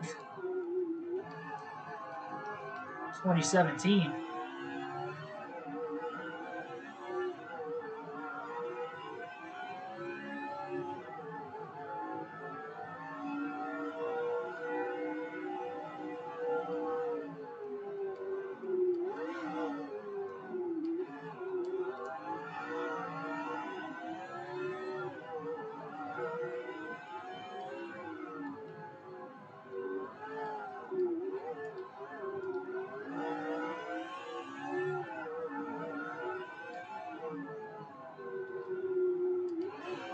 Ryan Newman closing 9/10 of a second off the race lead.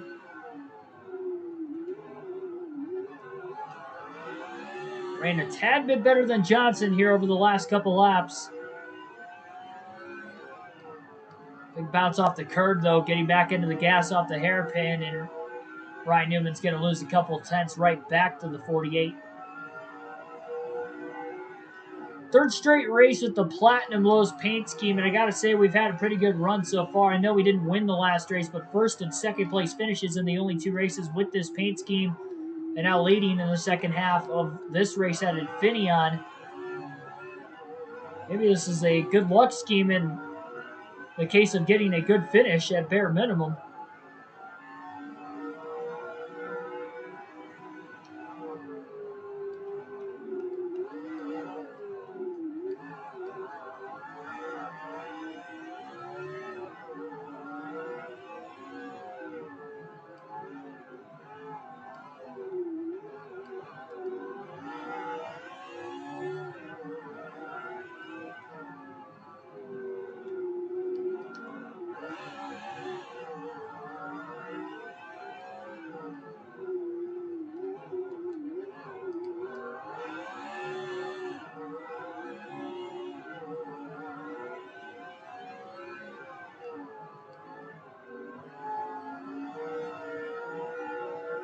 .40 laps to go this time by.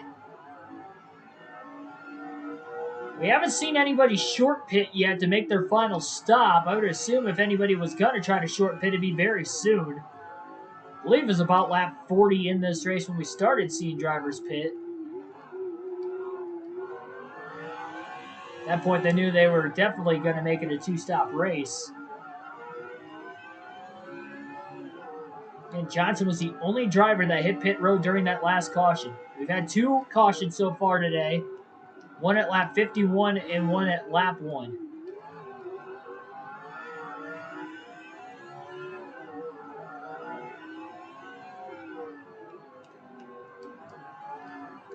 Won't want to miss any of the action again tomorrow night on the channel.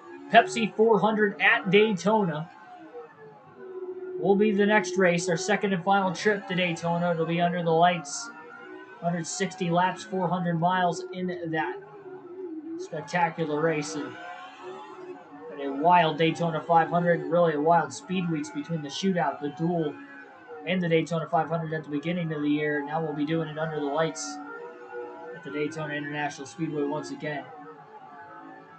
I don't seem to have a good track record with this game at that specific racetrack outside of our dual race we won, but Truck Series, bad finish. Busch Series, we got a top 10 and then a bad finish. Cup Series, finished outside the top 10 in the Bud Shootout and the Daytona 500. We had a bad finish and then somehow won our dual race, but we have not won a points race at Daytona in this game in any series in the 4 races we've so far ran. Gonna try to end that slump tomorrow night.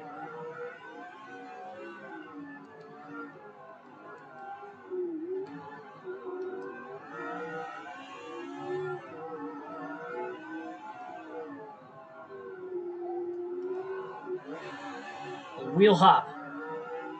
Jimmy Johnson, I don't think he really locked the brakes up that much. It's just like the tires kind of slid because of how fast he was entering the corner.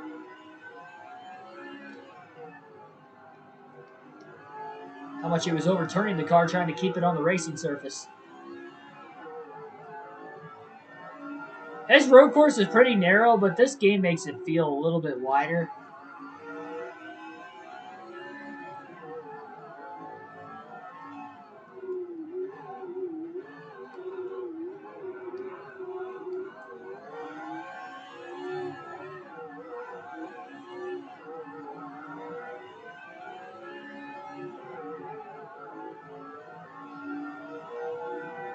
So we got some drivers making their way off of the pit lane.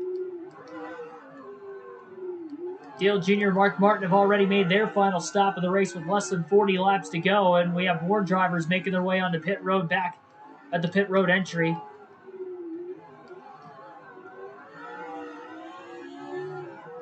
Jimmy Johnson, Ryan Newman stay on the racetrack. Johnson committed to staying out quite a ways here.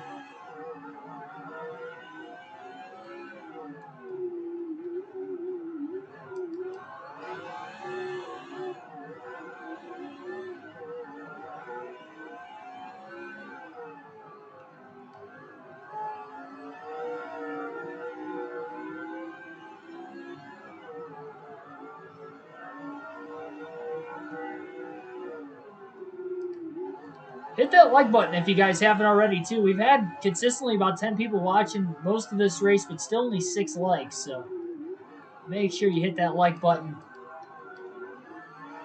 Helps me out a ton. You guys have done a great job of hitting that like button the last couple nights on the channel.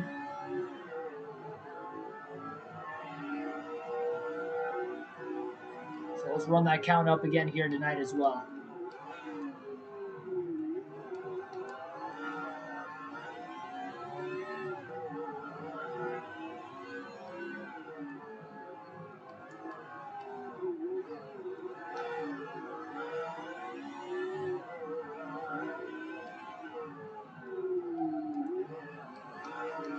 That was a big time slide.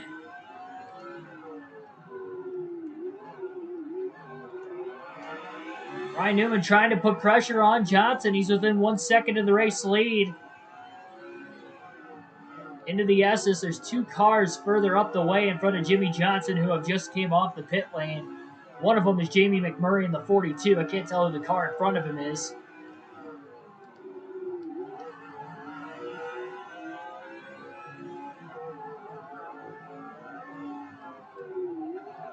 Johnson locking the tires up. That would be the 25 of Brian Vickers in front of Jamie Mack.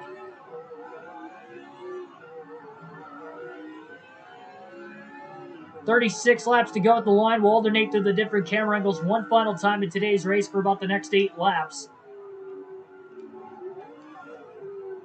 Assuming we stay green.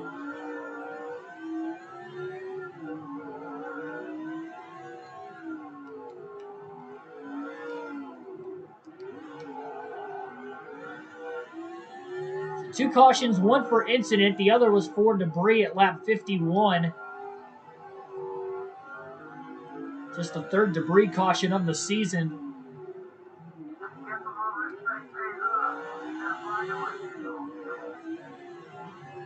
We only had 1 caution total in the last race at Dover. We had 2 in the first half of today's race.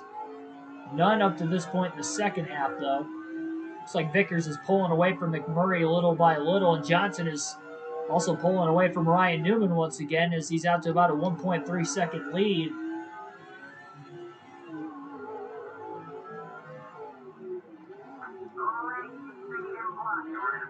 Johnson closes the gap mightily on Jamie McMurray. Can't quite make the pass, though, as he got pinched off. McMurray held him down long enough to be able to beat Johnson back to the gas as he remains on the lead lap. In case we do get a caution, he definitely does not want to go a lap down. McMurray's had a near top 10 car tonight. If he holds up Jimmy Johnson enough, Ryan Newman will close very, very quickly.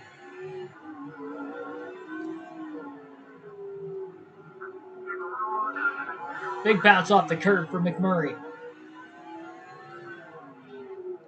Johnson drives it deep into the hairpin, and he gets into the side of the 42.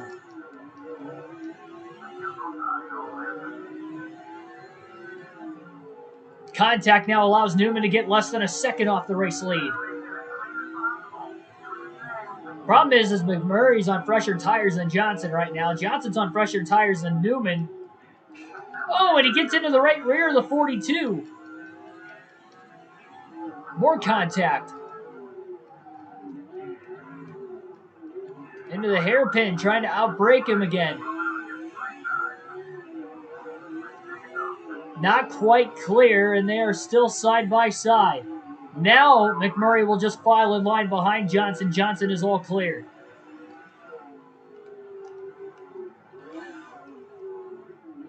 Into the carousel, Johnson gets crossed back over by the 42. Still side by side. And McMurray runs into the side of the 48 now. Vice versa. And McMurray clears Johnson. Off of turn 5, back into 6. McMurray with a gigantic bounce off the curb. All 4 tires came up off the ground. Johnson gets the run into the next hairpin. More contact.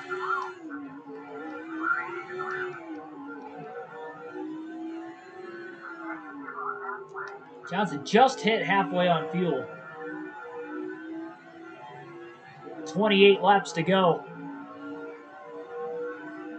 Man, this is a 56 lap run to the checkered flag for Johnson when he pitted under that caution. We haven't had a caution in the middle of this run so far. You wonder if Jimmy can make it.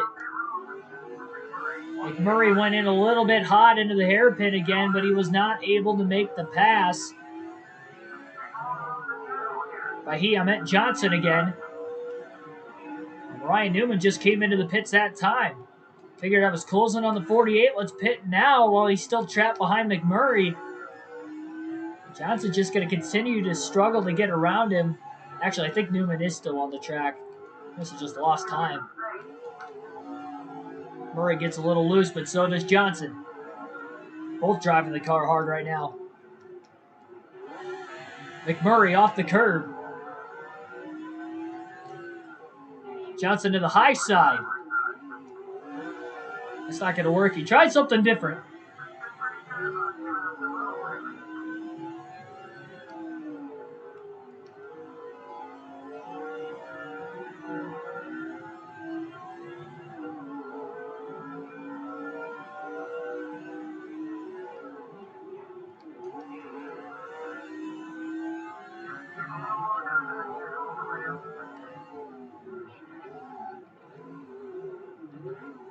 Johnson again to the inside of McMurray. McMurray pinches him.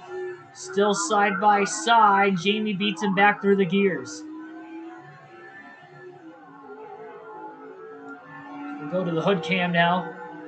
Joe Nemechek coming out of the pit lane, out of the way. Johnson slides the tires into the carousel. Yeah, thanks for stopping by tonight, Joshua. Catch you tomorrow.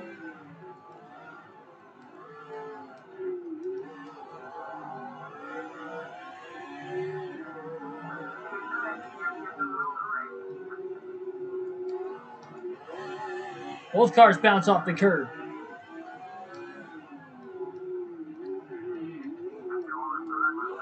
Johnson under McMurray. McMurray holds clear again. McMurray's got fresher tires than Newman as well, with him having even fresher tires than, say, the 48 of Johnson right now, and I think that's the difference maker. Johnson sends it, gets a little loose. He kept it off the 42 car that time, though.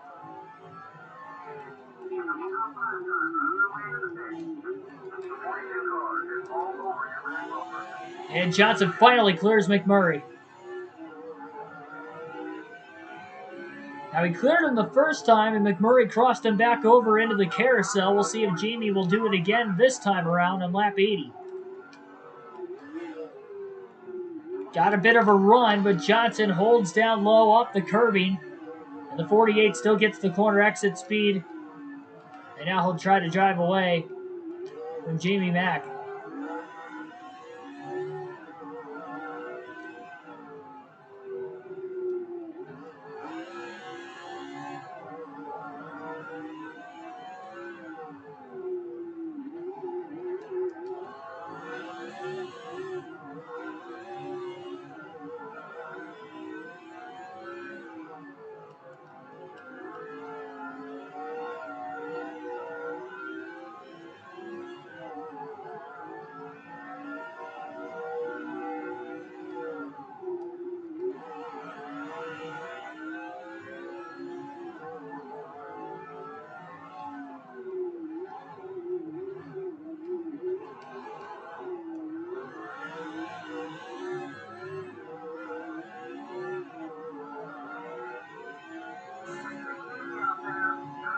Johnson overdrove that corner by quite a bit.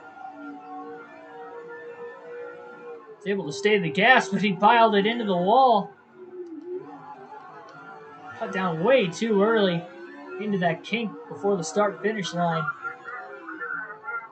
A lot more of the leaders pitting right now with 30 laps to go.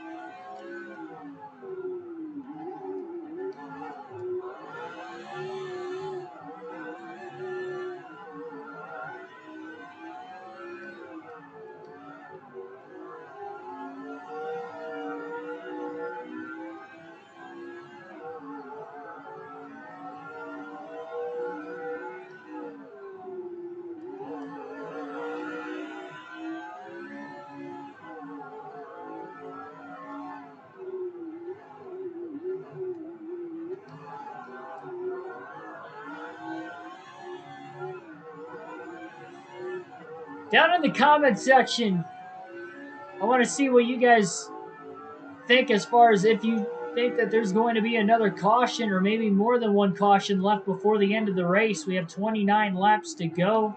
We've had 2 so far, but it has been 31 laps now since the last yellow.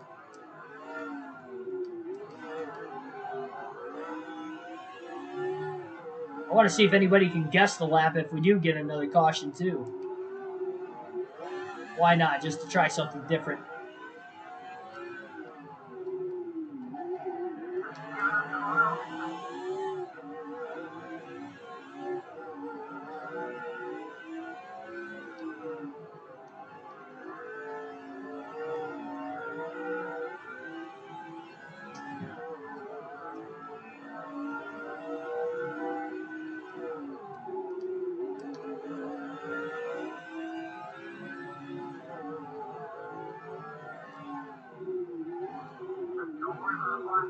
Jimmy Johnson has closed the gap big time on his teammate, Brian Vickers, and he gets into him.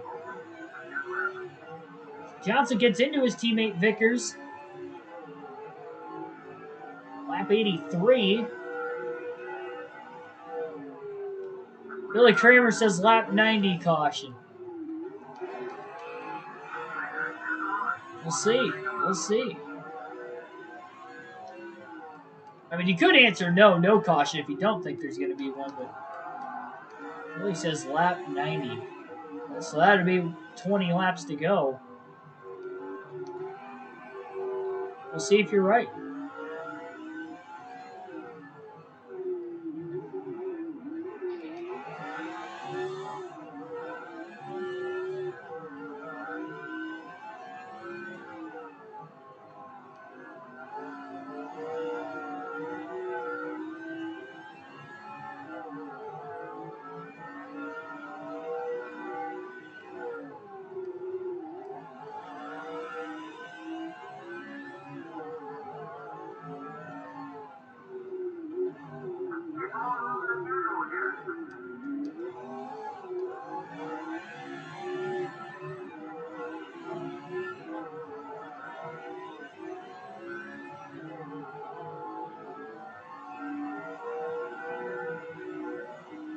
We'll go back to the normal camera when we get back to the start-finish line the next lap, or at least the far chase cam, I should say.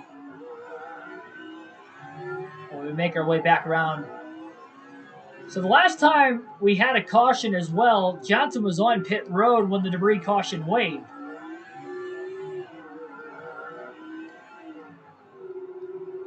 Again, back on lap 51. I'll have to wait and see if that will be the case again here when he makes his final pit stop. Patrick Chatterley, welcome to the stream. No problem, man. Thanks for tuning in, though. Big wiggle by the 192 car. Mark Lockhart. That 192 Dodge. Johnson dive bombs underneath him. Should get around him in the U-turn up here. Jimmy locks the brakes up.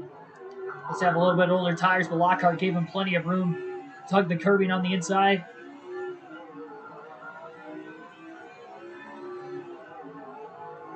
So lap 85, we'll go back to the far chase cam for the rest of the race now.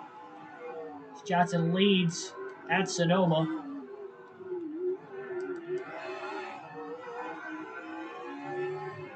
Patrick, we were just taking guesses as when we think the next caution's going to come out. We've had 2 so far today, lap 1, lap 51.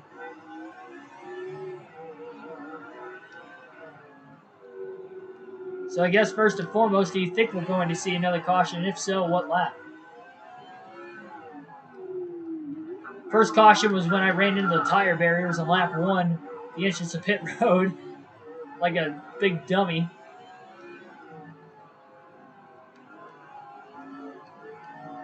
And then second caution of the day was when Jimmy was in the pits at lap 51, making his first scheduled stop of the day while leading, and then we got a caution flag for debris right at about the start-finish line from the 169 to Jimmy Lane.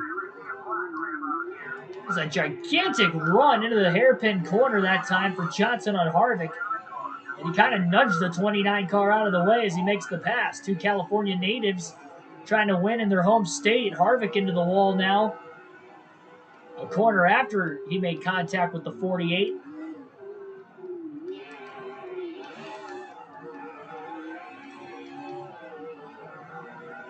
Patrick says lap 102. Thinks it's going to be a late yellow. Yeah, Billy said lap 90.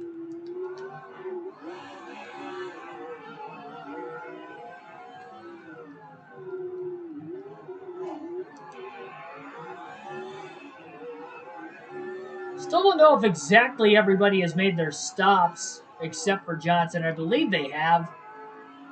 Johnson's just the last driver. Again, Johnson would pit for a 3rd time in this race today when he does decide to pit.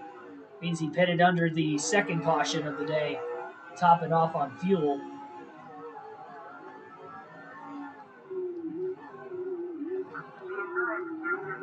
There's a big time on the 18. Bobby Labonte right in front of him.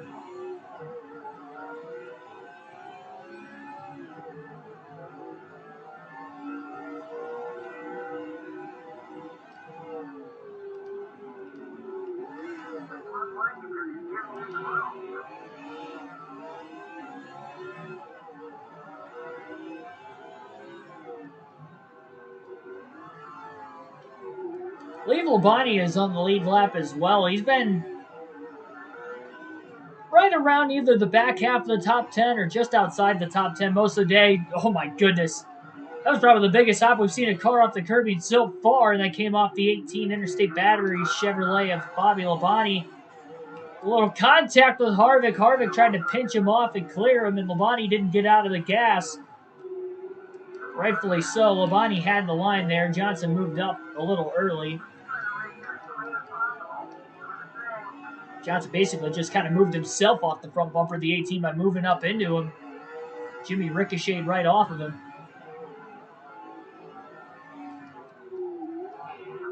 Johnson locks the brakes up. Now he'll clear Labonte, and Bobby Labonte's the first driver 1 lap down. Michael Waltrip, last car in the lead lap. Last we saw him, he was in 9th place. So he's likely in the top 10. I'd probably guess that Bobby Labonte's in 10th.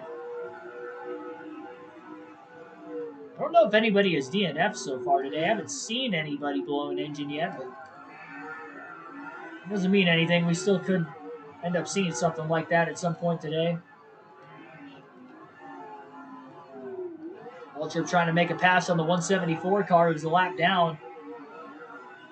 They kind of sit behind him for a little bit. Now they're side by side. They make contact, and the 174 almost ended up in the wall off of turn 6. That would have been a dangerous spot to hit hard. They were both running full speed when making the contact.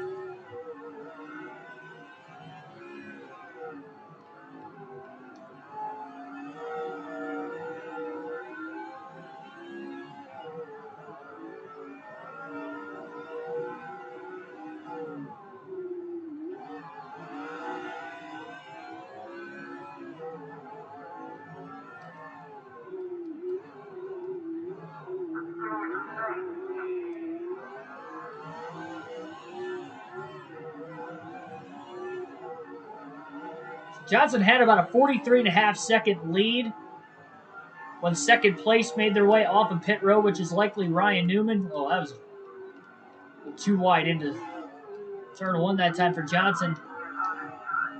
It's going to cost him some more time as well. So he's given up 5 seconds on older tires so far, plus the lap traffic. Of course, he made a tiny bit of contact with both Kevin Harvick and Bobby Labonte, making his way around both of them. Locking up the tires again. The slower 174 car right in front of him, Seth Taylor. Johnson dive bombs underneath him and clears him. Quick pass on him. Taylor going to go a second lap down. Waltrip's hoping Johnson pits really soon so that way he can stay in the lead lap.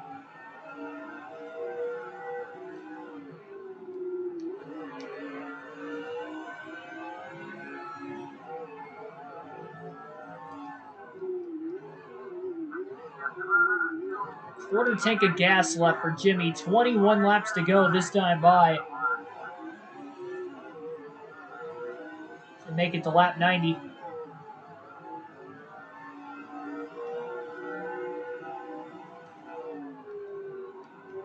Mistake that time in turn one. Hit his marks perfectly.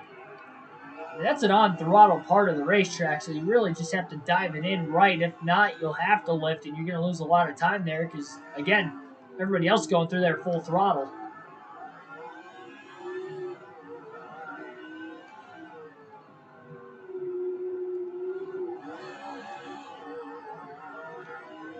Well, here it is, Billy. We're at lap 90.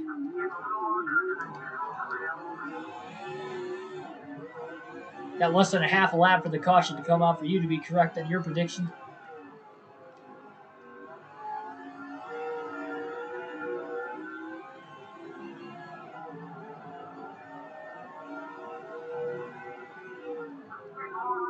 Walter going to go a little bit wide.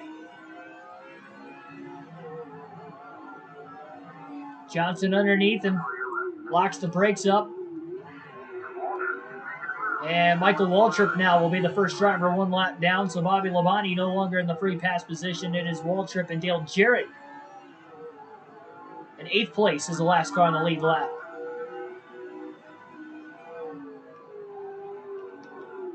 "20 laps to go at Sonoma." Johnson trying to win in his home state, not necessarily his home track. His home track is California Speedway. Came up a very close second place in that race. Trying to get a win here. You will have another attempt at the California Speedway later this season under the lights. And another 500-mile race. That'll be the second to last race of the regular season. Try and get a win at his home track this year. Because that was a site where Jimmy Johnson got his first career win as well.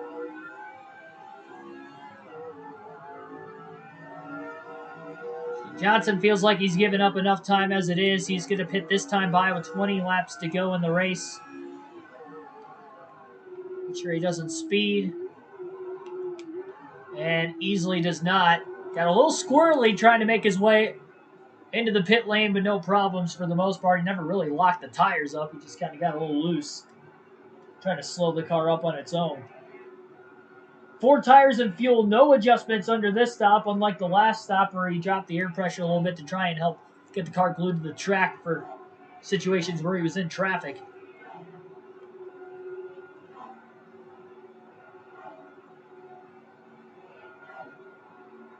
Michael Turner's predicted 2 laps to go. Caution forcing a green-white checker finish. That's a bold prediction.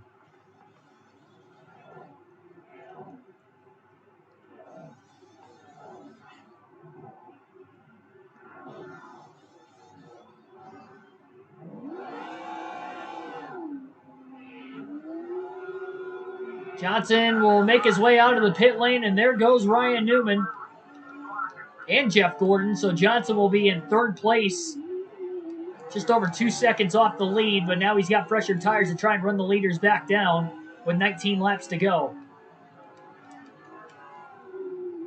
I don't think Johnson has clinched the most laps led yet. Goes quickly to the back bumper of Gordon, and he's looking underneath him for second. Side by side with the Hendrick teammates. DB Forever 85, welcome to the stream. Johnson makes the dive bomb move, and he clears Jeff Gordon. He's got the 177 car now right in front of him. It's the last car between him and race leader Ryan Newman. Johnson looking to go side by side into the Yes, dangerous spot to do it. He is going after the 177 car as quickly as he possibly can.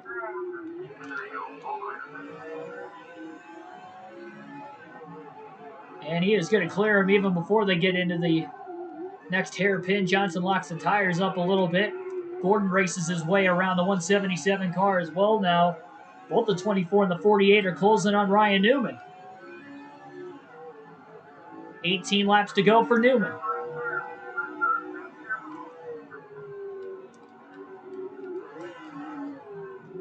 Johnson very aggressive into the carousels. He closes the gap on the 12.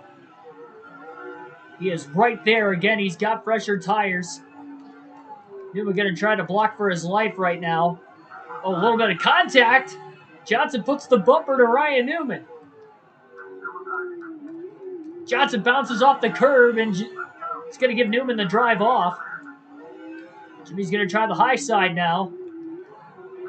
Newman protected the bottom.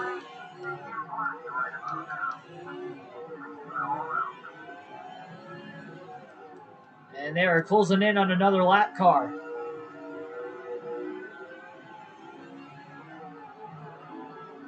Gotta say, Newman is doing his best. Oh, and more contact. Johnson is obviously faster than Newman. Newman holding him up, but Jimmy maybe being a little too aggressive at the same time. Newman still picked behind a lap car. Johnson is right there. And he's in the wall as he got pinched off by Ryan Newman. 17 to go, and Johnson's just been really sloppy since coming out of the pit lane. Not that first lap, but every lap after the first one out of the pit lane. And Gordon is closing in from behind. Remember, it was Gordon who stole a win away late at Dover after Tony Stewart and Jimmy Johnson were battling for the win. Gordon stole it away and won the race. Giant bounce off the curb by the car that was on the outside of Newman. That allows Newman to clear with ease.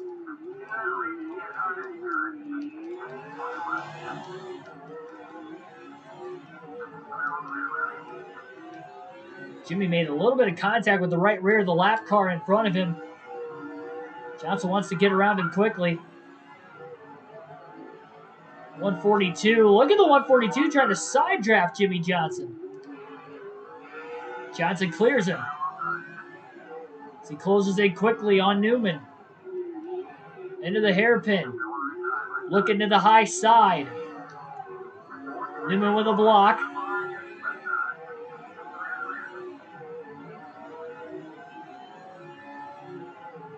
$16 to go at the line now for Newman. I'm surprised he's even held on for 3 laps like he has, but Johnson's kind of made some mistakes. He needs to just keep the pressure on Newman and force Newman into the mistake next. That might have been it. Oh, look at Newman just run him the 48 super wide. Johnson clips the sand.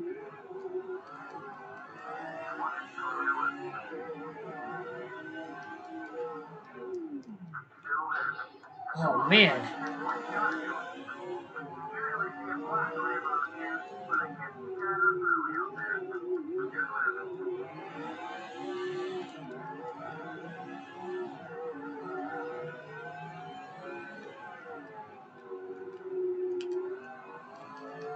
Well, we got a lap car who's blown an engine. That's Scott Wimmer in the 22. Johnson going for the lead again on Newman. Not going to get it. Into the hairpin. Johnson to the high side. Newman trying to pinch him.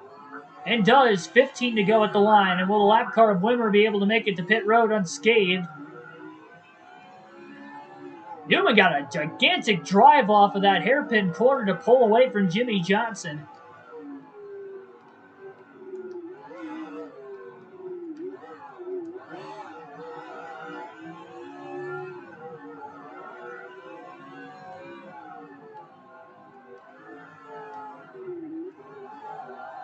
Johnson locked the tires up. Be careful not to use up too much of the tires. Look at the drive. Newman with the bounce off the curb, and Jimmy's on the inside. For the lead into the hairpin. Both drivers try to brake late, but it's Johnson who finally clears Ryan Newman at the top of the hill for the lead.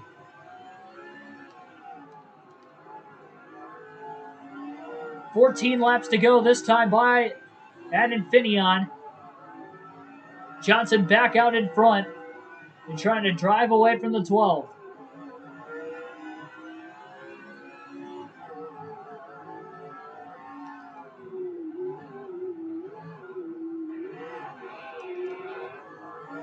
Johnson hugging the curbing. Newman had a good fight.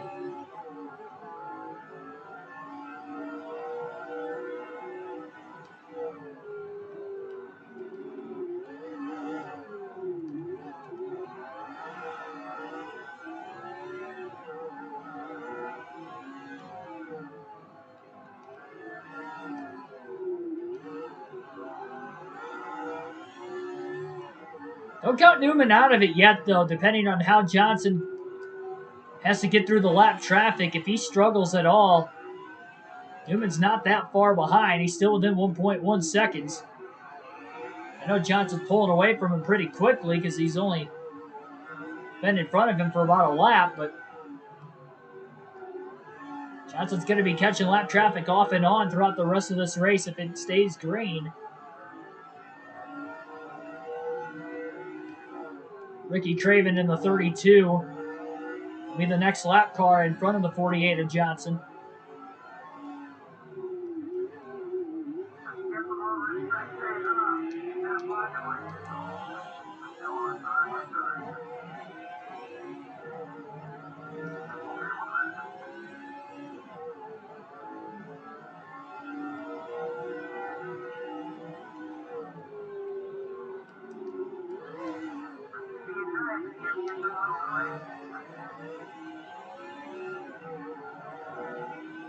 Johnson's lost a second now in the first couple corners of this lap since he's been behind the 32 of Craven. Definitely would like to make a move on him. Jimmy slides the tires. Craven off the curb a little bit. Johnson going to try to outbrake Craven into the hairpin. And Johnson clears him. Now there's a lap car between the top two.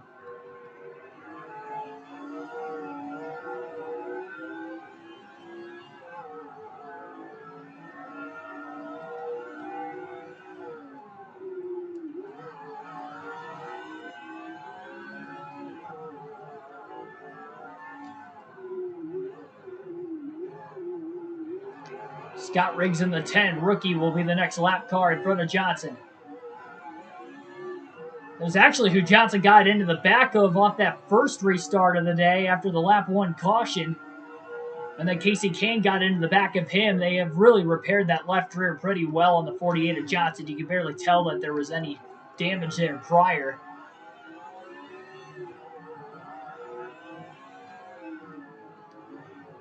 Casey Kane got into the back of the 48 when the 48 got in the back of the 10 on a stack up. Down in that finishing corner on the bottom of the racetrack in that hairpin corner.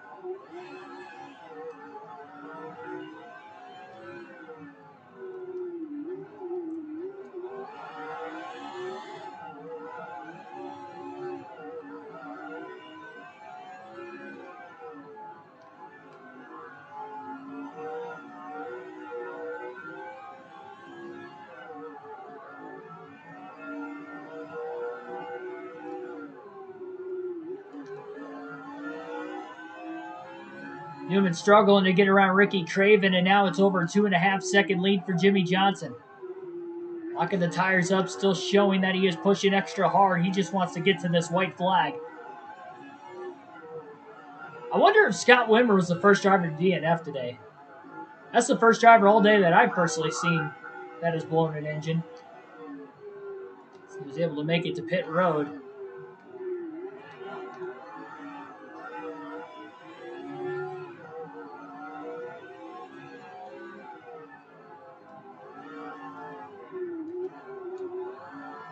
Riggs wiggled quite a bit. So did Johnson, trying to pick the throttle back up. Oh, big bounce off the curb by Riggs. Everybody's struggling on older tires here towards the end of the race as far as their grip goes.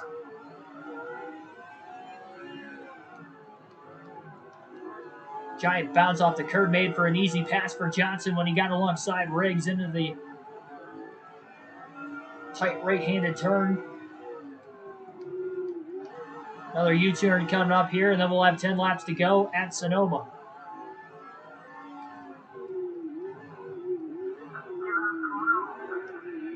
Ray Parker in the 141 will be the next lap car. He's already 1 lap down. So I would assume he's probably not going to hold Johnson up that much. Greg Biffle would be, I believe, on the lead lap, though he may be 1 lap down too. I guess I don't really know for sure. I do know he's the next lap car ahead of Parker.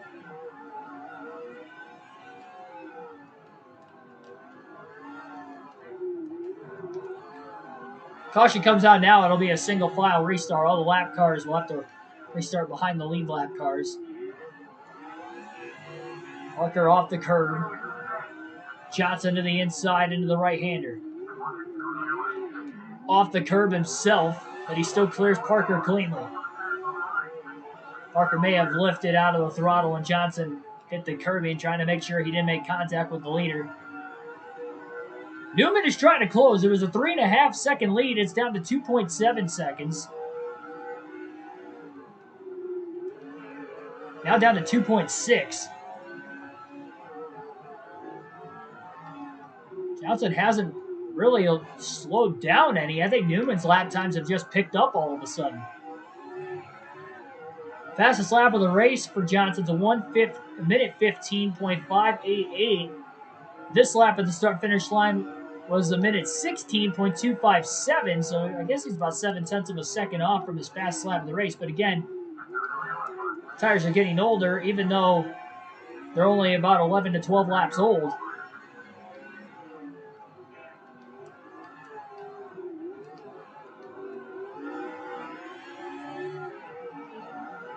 Johnson pulls Parker, getting back to the gas. Parker's been all over his back bumper, but he hasn't gotten back alongside Johnson, so he's not really slowing him down at all. Much heavier lap traffic, though, coming up. Like 3 or 4 cars up the way. But not that far ahead of where you see the 16 of Biffle.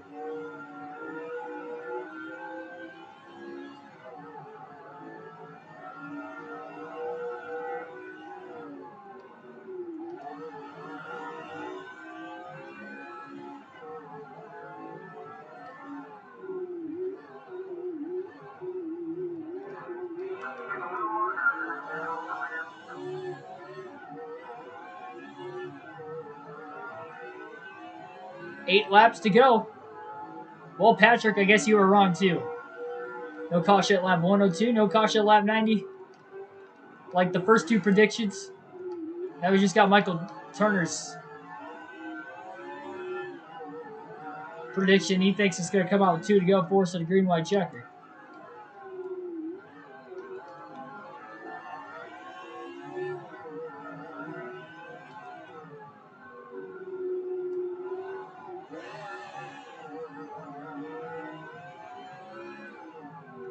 Johnson did pick up that last lap compared to the one before that by about 0.3 of a second.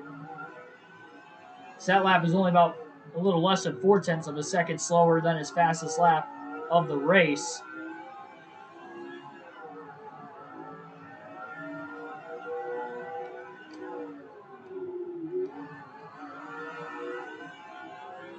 This lap might not be as fast if he gets to the inside of Biffle. Lock the tires up quite a bit. He'll make a quick pass on the Biff, but still passing him in general. I just don't think that this lap is going to be faster than the one before that. Ryan Newman continues to struggle on lap traffic. 7 laps to go. Greg Biffle just hit the wall off that final turn.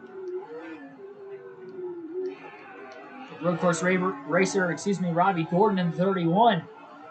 Up ahead, 3 career Cup wins for Gordon, 2 on road courses, 1 at Watkins Glen and 1 at Infineon, both in 2003.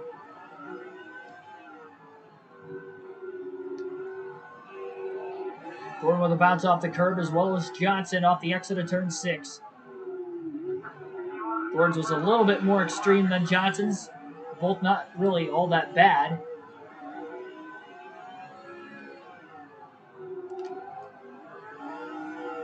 Wonder if Jeff Gordon's still in 3rd. This is going to be a max points day for Jimmy Johnson. The way things are running right now, if he could just get the victory now. I don't remember hearing that he had clinched the most laps led, but I believe he has led the most laps in this race today. I'd honestly be shocked if Newman led anywhere close to us. That middle portion of the race, we like quite a few laps compared to Newman. Especially with the strategy we were on.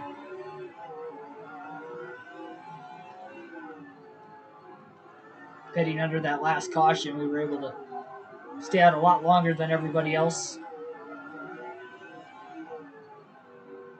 Could have stayed out even longer than what I did, but I decided to pit with about 19, 20 laps to go.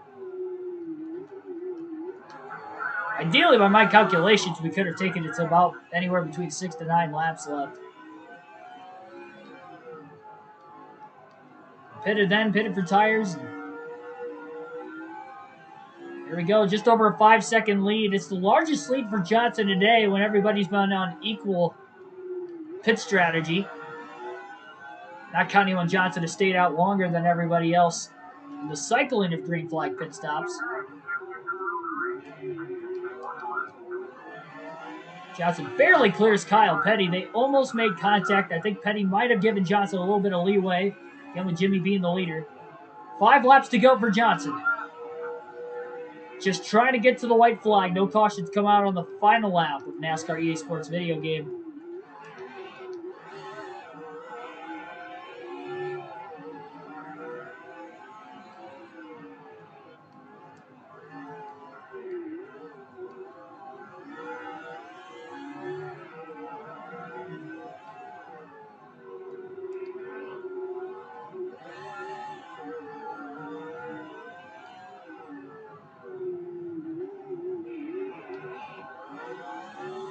And Casey Mears in the 41's the next lap car ahead of Johnson. 3 top 2 finishes with this platinum chromed out Lowe's paint scheme. Johnson can continue doing what he's doing now and end up winning this race.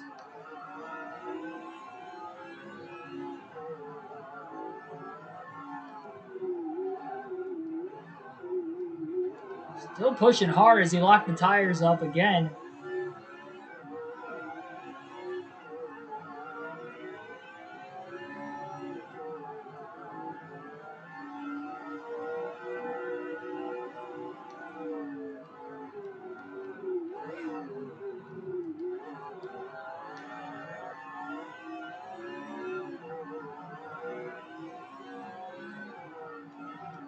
Be a big win for Johnson for a couple reasons. One, he can take the points lead perhaps for the first time all season. It took 15 races to the one we're racing right now, but we'll see.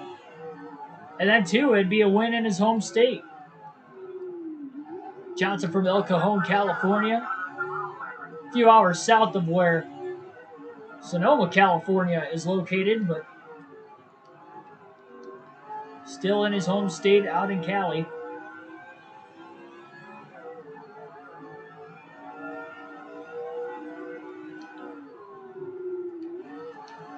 It'll be his 5th win of the year if he can hang on, and would be the 4th win in the last 5 races. And the only race he didn't win in that stretch was the last one we just ran. And I kept saying Dover. I meant Michigan. Michigan was the last race we ran where he finished 2nd to Jeff Gordon. So it'll be, in fact, 5 straight wins for Hendrick Motorsports. And Jimmy Johnson won the All-Star race, which we weren't even counting in that stretch of races as well. So Hendrick has just been on a dominant level right now. We'll see if they can keep it running tomorrow night into Daytona.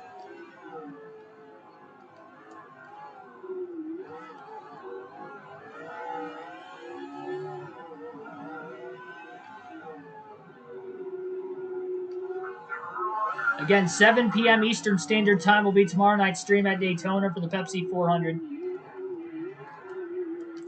Johnson looks to the inside of Casey Mears, not going to be able to hang on there. Mears trying to fight to stay on the lead lap.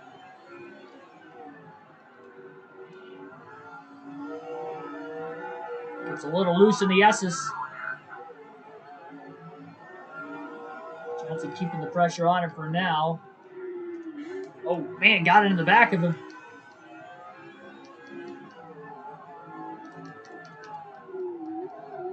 Now Johnson locks the brakes up as he'll pass Casey Mears. 2 laps to go at the start-finish line this time by. Ricky Rudd, last car on the lead lap in the 21 for the Wood Brothers. I don't know if Johnson's going to be able to get to him or not. Rudd, a pretty good road course racer in his time. Multi-time winner right here at Infineon. Also won at another road course in the state of California earlier in his career, multiple times at Riverside.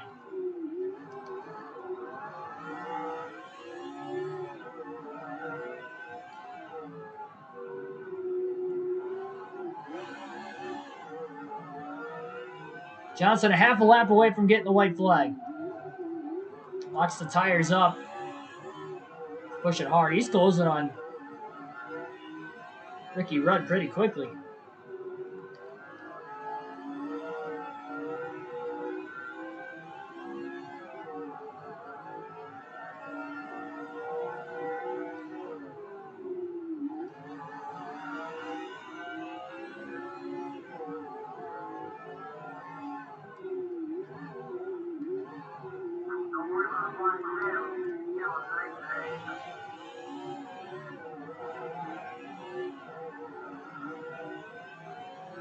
Eight-second lead at the start-finish line. White flag in the air. 1 lap to go at Infineon Raceway.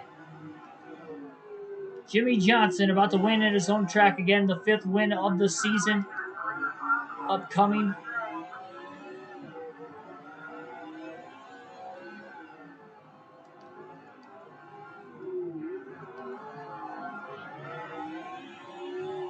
Still slide the tires. Rudd bounces off the curb, still got a decent drive off. Johnson goes deep into the hairpin off the curbing himself as he tries to put Rudd a lap down. Not going to happen there.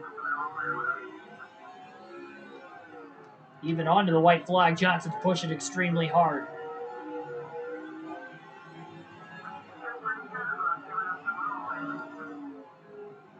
Now he'll back out, he'll let Rudd go in the next couple of corners. A couple of the tighter corners on the racetrack here, especially this next one. A right and a left, and it looks like Jimmy's still going to get by Rudd. I think Rudd just let him go. One less lap that Ricky Rudd's going to end up running to the end. Checkered flag in the air off the final turn. Jimmy Johnson is a winner at California, but it is on the road course at Infineon. His first career win at the Speedway. He would get a win later in his career at the track, but as of this point in 2004, it's his first career road course victory. It's a great sign knowing that we are going to have another road course race at Watkins Glen coming up in the next few races.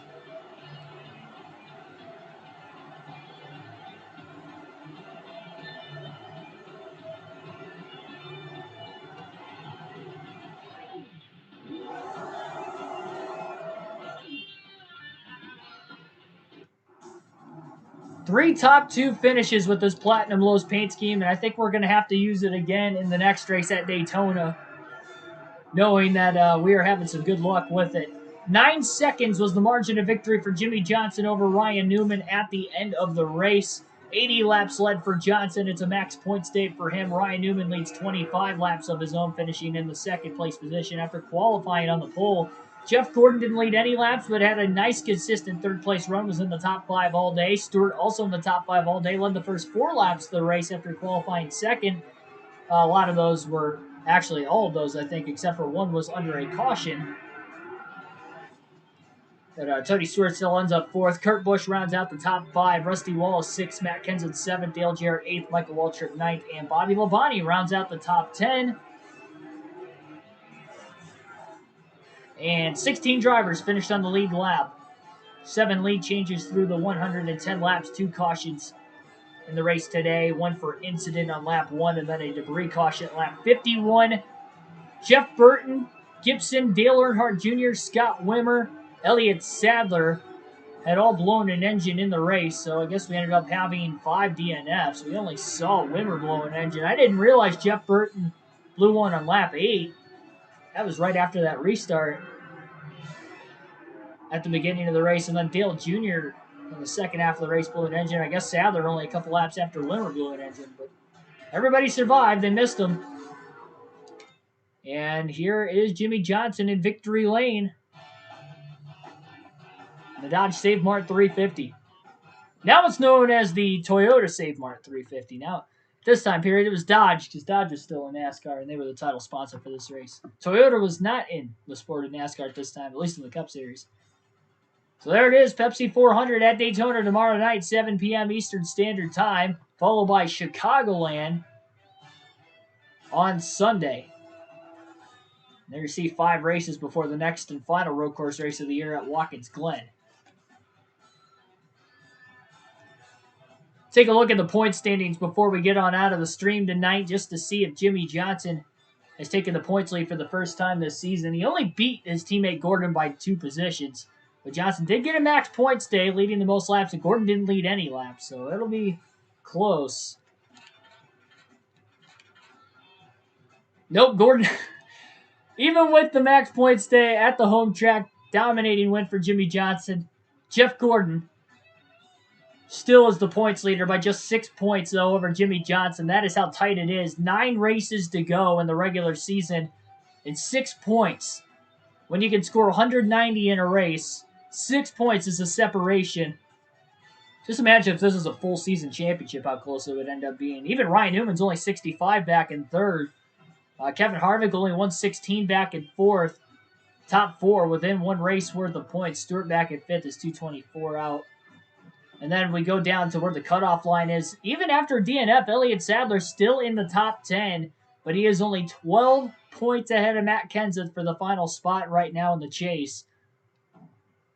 Man, that's gonna be interesting to see who's gonna get that final spot. Casey Kane, rookie Casey Kane in 9th. Only rookie in the top 10 in points right now.